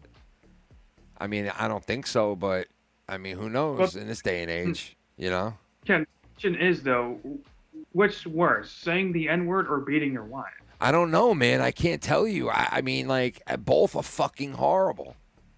You know, especially to the person that it's being done to. Because, like I said before, if you're a little black kid that grew up watching Hogan, a white guy, right? Like for instance, I wear black men on my back. I'm a sports fan. I have jerseys of black men. Doc Gooden, all kinds of jerseys, Lawrence Taylor, of black men, right? And this dude that I know once walked up to me and goes, "You wear a fucking spook on your back?" And I was like, "What?" And he was like, "Oh, you're wearing a fucking Gooden shirt? Like, he's a N-word." And I'm like, what the fuck? Like, really? That's how full of hatred you are? That you got a problem that I'm wearing a fucking black guy on my back? Like, are you serious right now? And, like, I thought to myself, like, you know what? It doesn't, the fucking, like, man, some people are so fucking full of hate, bro, and full of fucking just venom. You know, it's like, I don't know, man. It's just crazy that somebody would have a problem with that, but, you know. Well, back to the original question. You're saying you don't know, so let me. Yeah, I don't know, man. It's pretty bad, both things, man. You know, it is. Well, I would say having broken bones beats being called names, but let me. Yeah, phrase this no, I would agree with that. Like, I would, you know, probably rather be called names than have my ass beaten. Yeah, so like, I would say being a white bitter is worse than being called the N-word.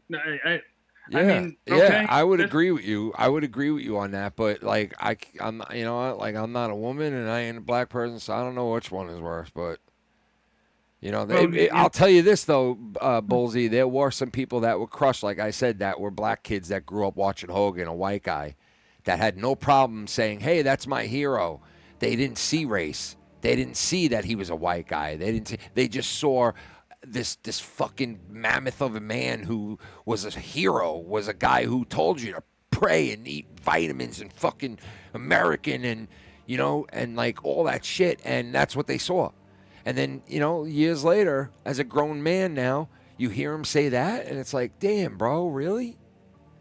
You know, it's kind of crushing, but it's not like getting your ass beat from a dude. So, you know, I agree with you on that. You know? Yeah, but I get what you're coming from the standpoint as a fan. Yeah. Certain sex tapes were released, apparently. People saw a different side of Hulk Hogan also. Sex. But they definitely did see another side of him, like his cock side. Sex. Yeah, I see where you're coming from a standpoint as a fan, Ken. Yeah. When you do something like that, when people look up to you, hey, they want to be like, you're gonna be like, yeah, you're a role model. Yeah, that hurts. That hurts, man. Hearing that from like your hero saying some shit like that, like fuck these people, like you're one of them, and you're like, whoa, what the fuck? Like that's like, whoa, you know. And a lot of people that were Hogan guys, like that loved Hogan, even the guys that wrestled with Hogan, right, years later in his career that became wrestlers and then all of a sudden found themselves in storylines and interacting and working with Hulk Hogan, they fucking still looked at him like, yo, that's the guy I watched in fucking WrestleMania my whole life. Like, that's him, and I'm working with the guy now. Even those guys that got that close to him after watching him as a star from far away, they were crushed too, bro. Like, I heard some of these guys that were black and Puerto Rican guys and shit, they were like, yo, like, it fucked me up, man. Like, I thought this guy, you know, because everybody believed the character so much that Hulk Hogan was Hulk Hogan. You know what I mean? Like, he was that guy, but he really wasn't. He was Terry Bollea, bro. You know, like, you know, he was so fucked up, he couldn't even keep a fucking a good thing going with his kids. Like, I mean, look at that whole family that used to be in the reality show. That entire family got broken up to pieces, bro. To fucking pieces. Like, sued, the wife sued him like 100 times. He sued her. The fucking kids hate each other. The fucking, like, the family went to shit. Hogan couldn't even keep his own family, let alone keep his fucking mouth shut. Terry Bollea was a fuck up, man. And he also was Hulk Hogan. You know, he played the role. He played the role great. And people believed it. I believed it. I believed Hulk Hogan was real.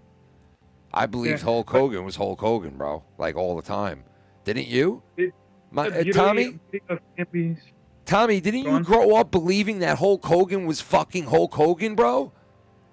Well, just to say here, Ken, when I found out about Hulk Hogan. I grew up with Hulk Hogan like this, Suburban Commando. Yeah, Like, that's the Hulk how Hogan that's the Hulk grew Hogan up I on. grew. What do you mean? We all grew up under that Hulk Hogan, bro. That's Hulk Hogan. Hulk Hogan. Well, yeah, I mean, I didn't watch. The thing is, when I was a kid, I didn't watch professional wrestling when I was a kid. Tommy, have you ever heard the video of Hulk Hogan being said 1,000,000 times by the Ultimate Warrior? Where he's like, Hulk Hogan, and Hulk Hogan, and Hulk Hogan will beat Hulk Hogan for Hulk Hogan, and Hulk Hogan with Hulk Hogan. You never heard that video? It's the funniest shit. Oh, God, dude, it's the greatest ever. There's a new one now, and it's Bret the Hitman Hart saying Bill Goldberg about 500 fucking times, and it is the funniest shit I've ever heard, bro. You want to hear it real quick? Oh, God. He was calling him Bill Goldberg because Bill Goldberg went by Goldberg, and he was calling him Bill Goldberg, and he was getting mad about it, and he kept saying Bill Goldberg. But listen real quick. Let me tell you about Bill Goldberg. Bill Goldberg. Bill Goldberg. The Bill Goldberg against Bill Goldberg, whether Bill Goldberg likes it or not. To good old Bill Goldberg. Bill Goldberg. So Bill Goldberg. Bill Goldberg.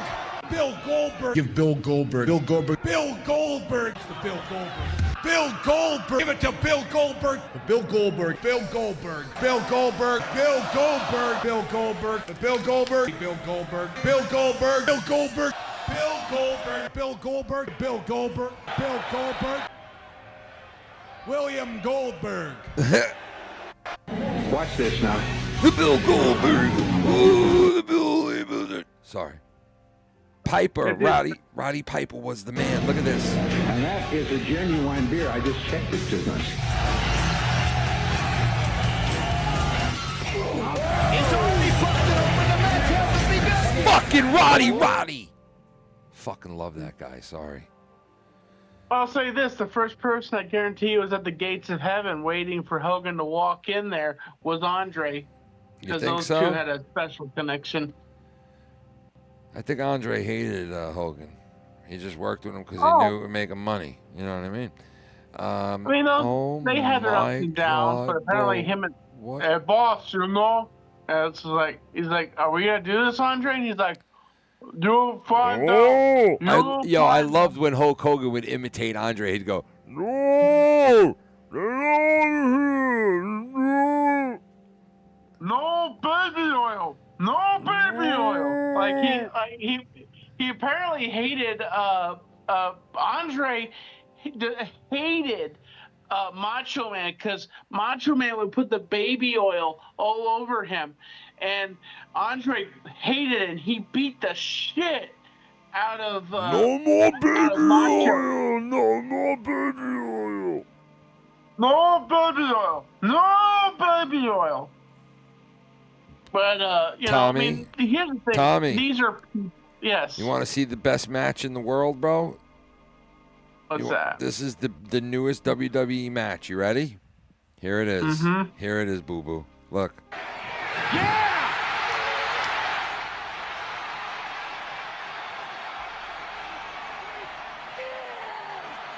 Oh.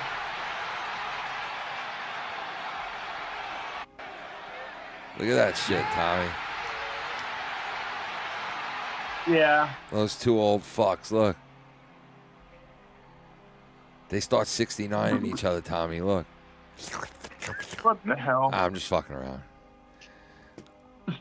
Imagine if Joe Biden just shits himself in the ring right then and there. Oh my God. That's how he defends himself. He shits himself. Listen. Hogan, let me say it out loud. Yeah. I hate your guts. And now, better than all the rest, even on Insight, yeah. I'm here with Chris Van Vliet, yeah. Insight, looking in, looking out. No pukesters to my left, and no pukesters to my right. No. Didn't need them then, don't need them now, yeah. All I need, yeah, is a little bit of insight, yeah. Yeah. He is fucking amazing, bro.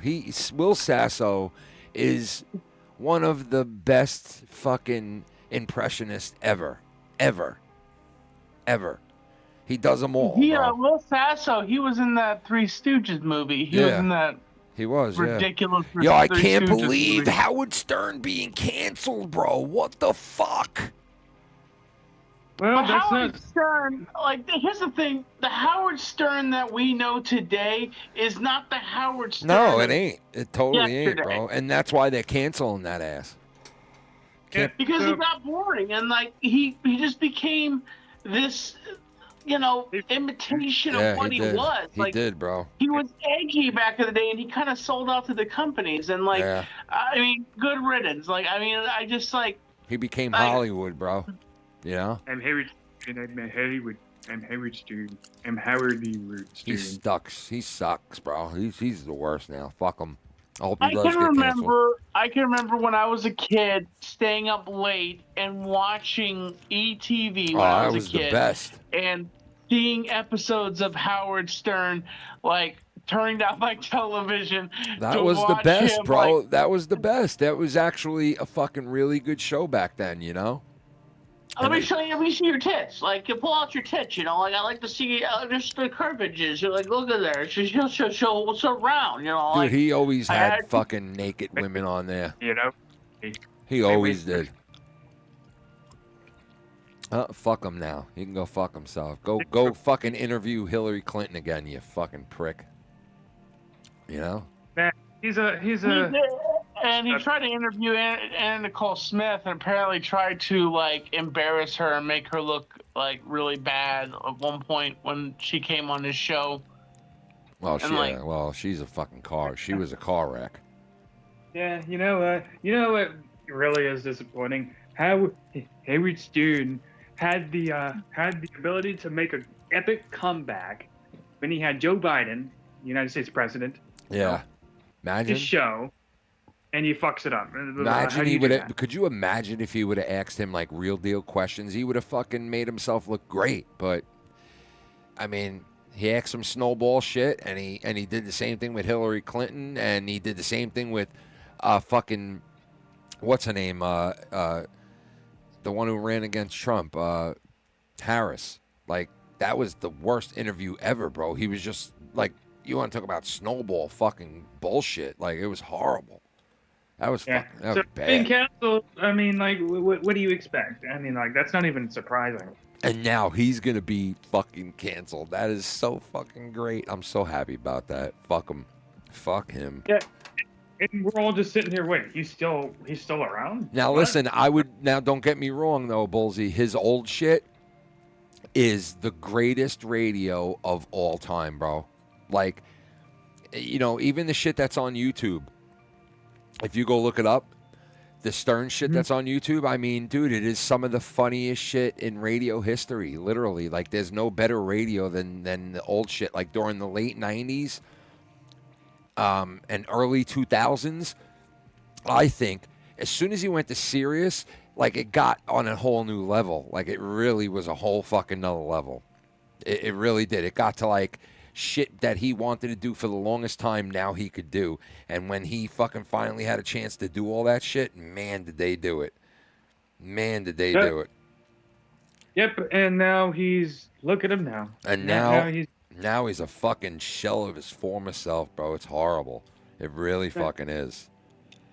It really seems is. more like he chose to do A giant those cock. things and be a fuck up. So now you're a fuck up. Thanks, Howard Stern, for your great works. And now This fucking faggot shit. Yep. Yeah. That's what it is. Yeah, but that's kind of sad about that is because you'll see old shows like it's not even just Howard Stern. You look at South Park. You look at Simpsons, Family Guy. A lot of shows that used to be good, and nowadays are not good anymore.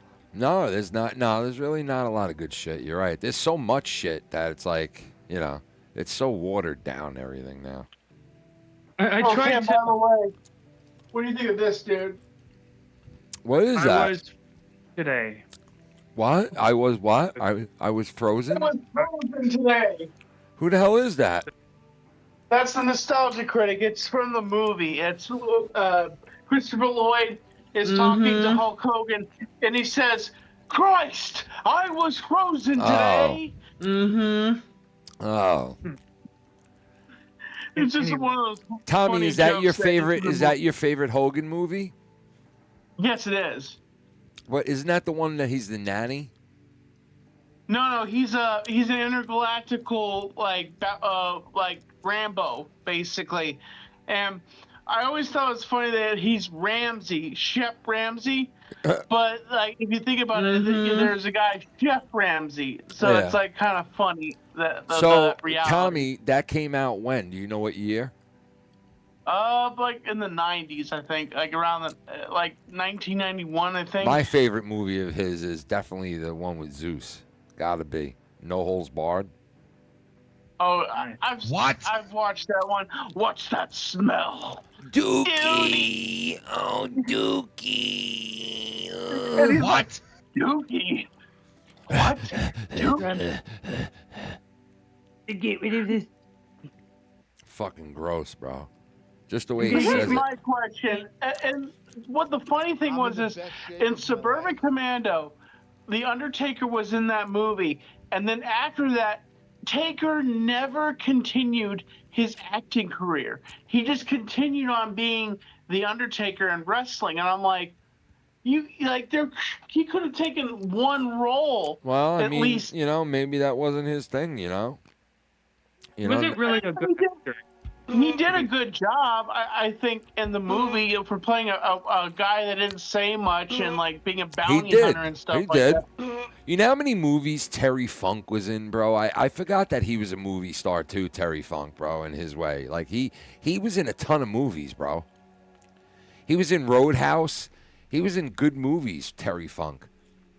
He played the bad guy. A lot of professional wrestlers, like a lot of people forget that professional wrestlers are actors. And Yeah, they are. Some professional wrestlers hit that mark, and some don't. And Like Jesse the Body. I was in the Baja. Jesse I the was Body. down in the Baja. Jesse the Body hit that spot, bro. He, and so did Roddy Piper, bro. Piper had some good shit. He was in, Piper was in that fucking one movie. That's a classic. I'm here to kick ass and chew bubble gum. And but I'm all out of gum.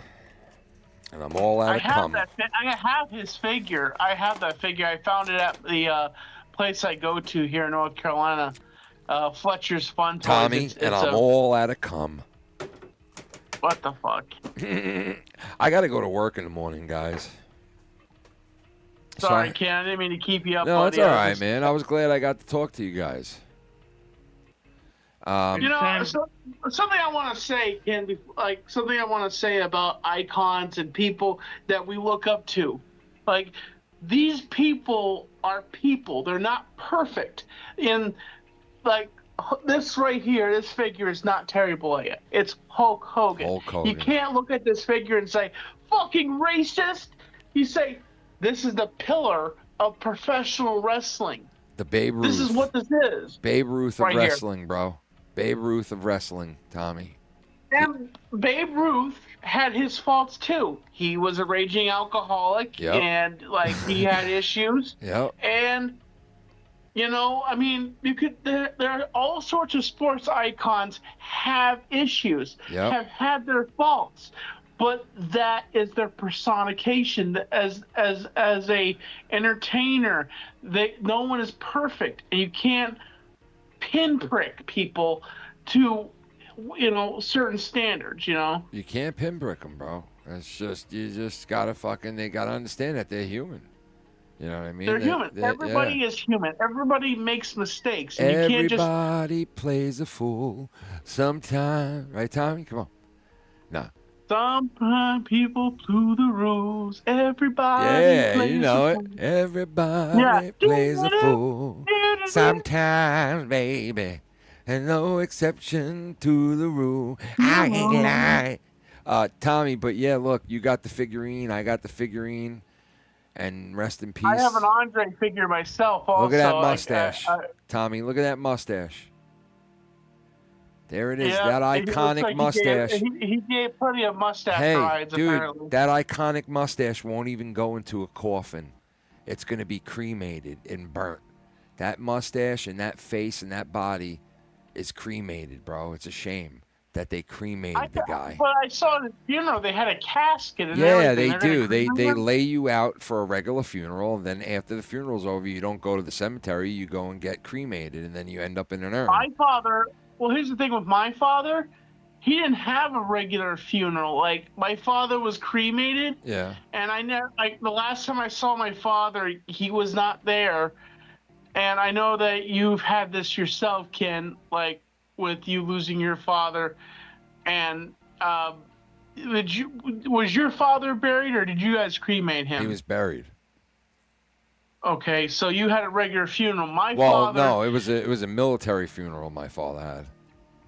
Well, my father was cremated, and they put him inside an urn. It was yay big, Yeah. and I actually carried my father to his grave. So there you go. That's the His same memorial. thing with Hogan, but I don't think he's going into a grave. I think like he's going into an urn. I don't know who's going to have him, whether it's his wife at the time or I don't think his kids will, because at the end of that interview that Brooke Hogan did, she said to Bubba the Love Sponge, I don't own not one fucking thing. I don't have not one fucking thing from my father's entire life or career.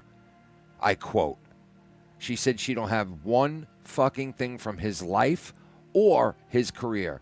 And I find that so fucking hard to believe, because it's like, what? You don't have anything at all from your father's life or career? Nothing?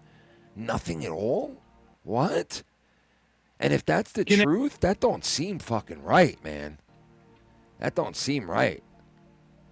You know? What does she mean by I don't have anything from his career? Like, or meaning, life? like, she was telling a story about his one store that he had in Florida that she said he had this, like, I think they were boots or something that he wore to one of his most famous matches, sitting on the side of, like, this area where a jukebox was or some shit. And she said it was just sitting there collecting dust, and, like, nobody put it on display. Nobody did nothing with it. And she was like, I was busting my father's balls 3 years ago about getting all this shit together and maybe giving it to, like, the Hall of Fame or giving it to somebody that would display it, because he stopped doing most of that shit at the stores and shit. And no one else was doing it. And she then got into the conversation about she owns nothing at all from his career, no memorabilia, no nothing at all. And she has no control over anything that he left behind, which is a lot of shit. Businesses, money, memorabilia, companies, all kinds of shit. She has nothing to do with any of it. And I'm like, wow. Like, that is fucked up. Well, the first thing I was worried about was, like, now that Hulk Hogan has passed away, I thought the family was going to try to liquidate his estate and, like, get rid of all his stores and businesses and stuff like that. I think they probably will do that. I heard Nick Hogan is involved with the American Beer Company, or whatever it's called, the Great American Beer Company, or whatever it is that Hogan started having success with, because he had success with this beer company as of late. And I think they said that Nick Hogan is a part of that company. So I don't know if that was like given to him or they put him in it or whatever the case is. But yeah, I heard he's going to be involved with that. But as far as all the other companies and everything else he owns and like the stores and all that, I would think that the family would sell all that shit, because I don't think any one of them is going to want to run it or know how to run it. And without Hogan in the picture, I doubt that they would own it. So yeah, it should all probably be sold off.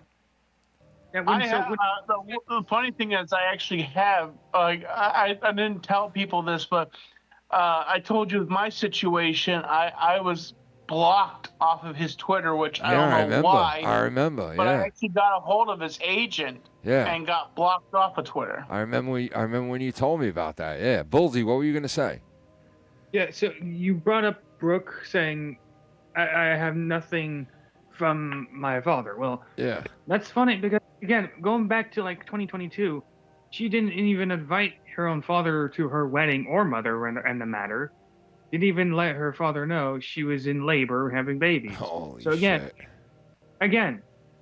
Those two, obviously, like a lot of those two excluded each other from other places. So it's it sounds sad, bro. That's sad. That I would never let my relationship get like that with any of my daughters, even if I was wrong. I mean, even if I was right, 100%, I would just bow down, because I couldn't sacrifice, like, you know, my kids like that. You know, I just like, I don't know how Hogan let it get to that point, bro. It's sad that he let down a lot of people, you know, before he died, like years before he died. But at the same time, it's like, yo, this is his life, and like, you know, that's the way he lived it. And you know what? Separate Hulk Hogan from Terry Bollea. That's it. Just separate them, because if you don't, you know, then you end up like these people on the internet who are shitting on a guy who's dead, like people did to Keith. So, you know, there you go. People shit on Keith when he died? Well, I mean, some people made jokes and shit, and some of them were fucking actually funny, to be honest with you. I'm not going to lie. Like, some of the joke, like Joe Cronin's joke was fucking funny about him. Like, what he said, the shit he said about him, like, it was pretty funny. And some of the remarks made by, like, Dave and other people and this and that, you know, like, on Twitter and here and there. Like, it's, you know, listen, I can't blame people that joke around about it. I really can't. Because, I mean, it really is a fucked up situation. Like, you think to yourself, like, damn, bro, like, everybody warned this guy. You know, there's probably streams that exist right now that you can find of all of us warning this guy and telling him to stop doing what he's doing. I mean, I want to say something to Dave Rose. Keep my name out of your mouth. I have not fucking done anything to you. No, I don't think Dave. I don't think he was talking about you, Tommy. He was talking about what's his name, the thing with Keith, I think. And I've been hearing through the grapevine that he's been talking shit about me. No, I don't think so. I don't think so. Even if he was, when is he not talking shit? Yeah, I mean, listen, if you want to take it as, who knows, bro, but like, I don't think it's ever anything with malice. You know what I mean? If it is, you know, whatever. But I spoke to Dave recently. We touched bases.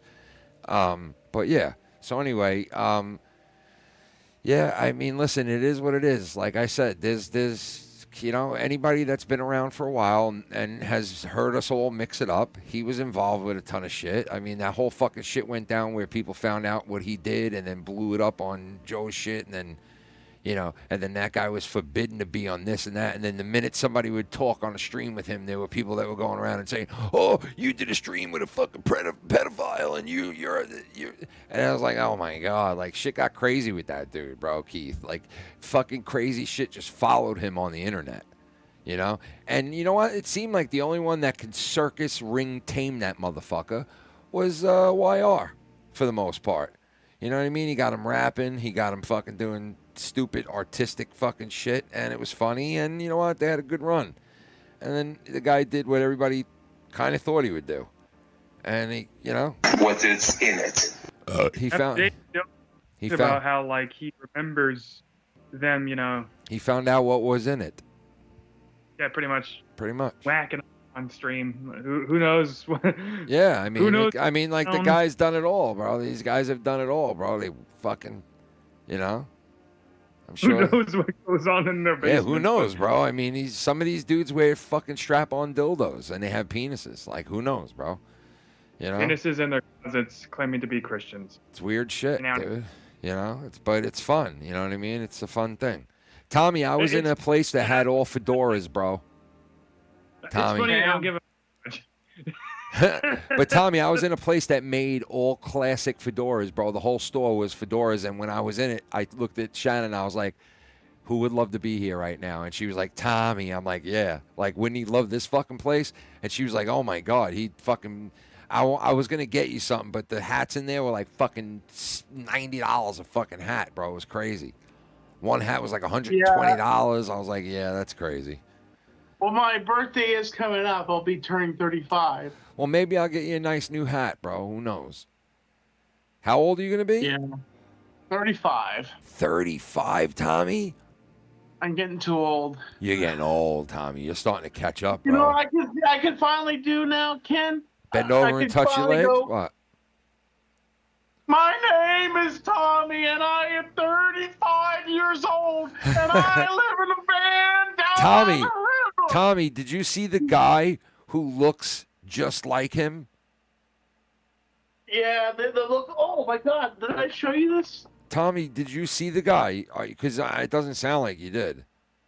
Because I've seen him. Yeah, I've seen him online doing his stuff. Dude, that guy is scary. It looks just like him, bro. It's fucking scary shit.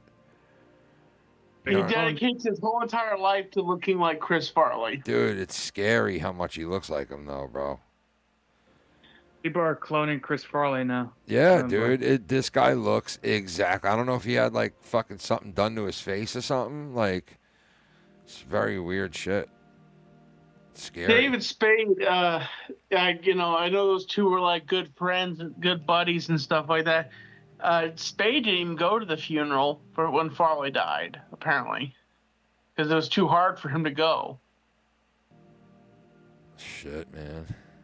But I got this a while back ago. But this is like Warrior and Hogan hitting like Warrior and Hogan going back and forth in this picture right here. Like that's crazy right there. And I always regretted that I never met Hogan, and like. I went to his beach shop a few times when I was in Florida, and he was never there, and like I always regretted that I never got to meet the guy. But Tommy, you know what? Like, at least you got through enough that he unblocked you and made you let you see his shit again and everything. That was cool that he unblocked you. Like.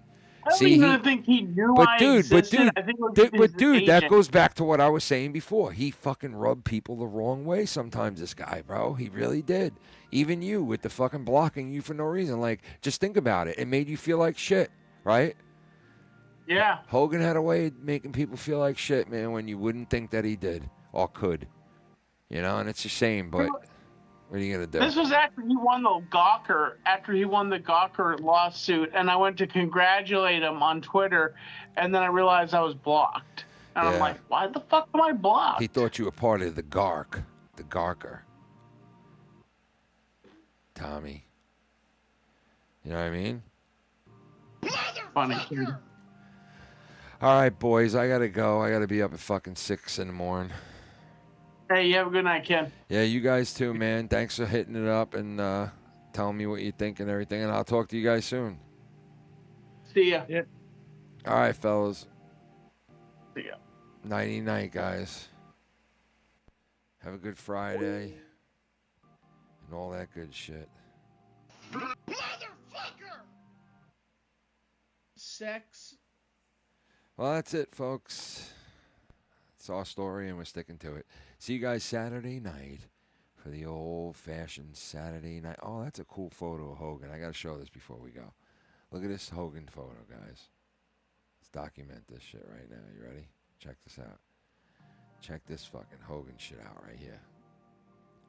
The clouds in the sky, like Hogan. That famous fucking pose, man.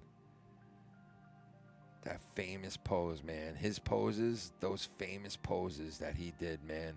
Nobody does it like that, man. Nobody's ever done it yet, and nobody will ever do it again, I don't think, like he did. Even his poses were legendary. You know what I mean? Like, even his poses, like, were fucking just, like, the sickest fucking thing, you know? I mean, think about it. Even the poses were iconic. It's fucking crazy. Guy's a legend. Guy was a living legend. And now he's in the past like the rest of them now, you know? He goes down in the books. He's the guy. He's the guy that made it happen. He's the guy. He is the guy. You know what I mean? Good night, everybody. I'll see you guys Saturday. Have a good Friday, everybody. Stay safe. Rock out with your cocks out, and we'll all reconvene on Saturday Night Special every Saturday night. Insomnia. Let's go to work. Let's go to work. Let's go to work. Let's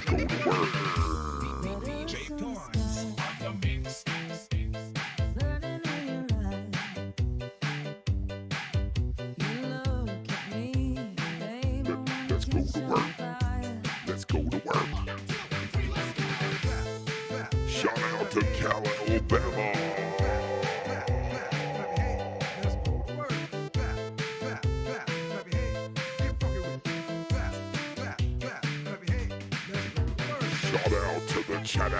Bye.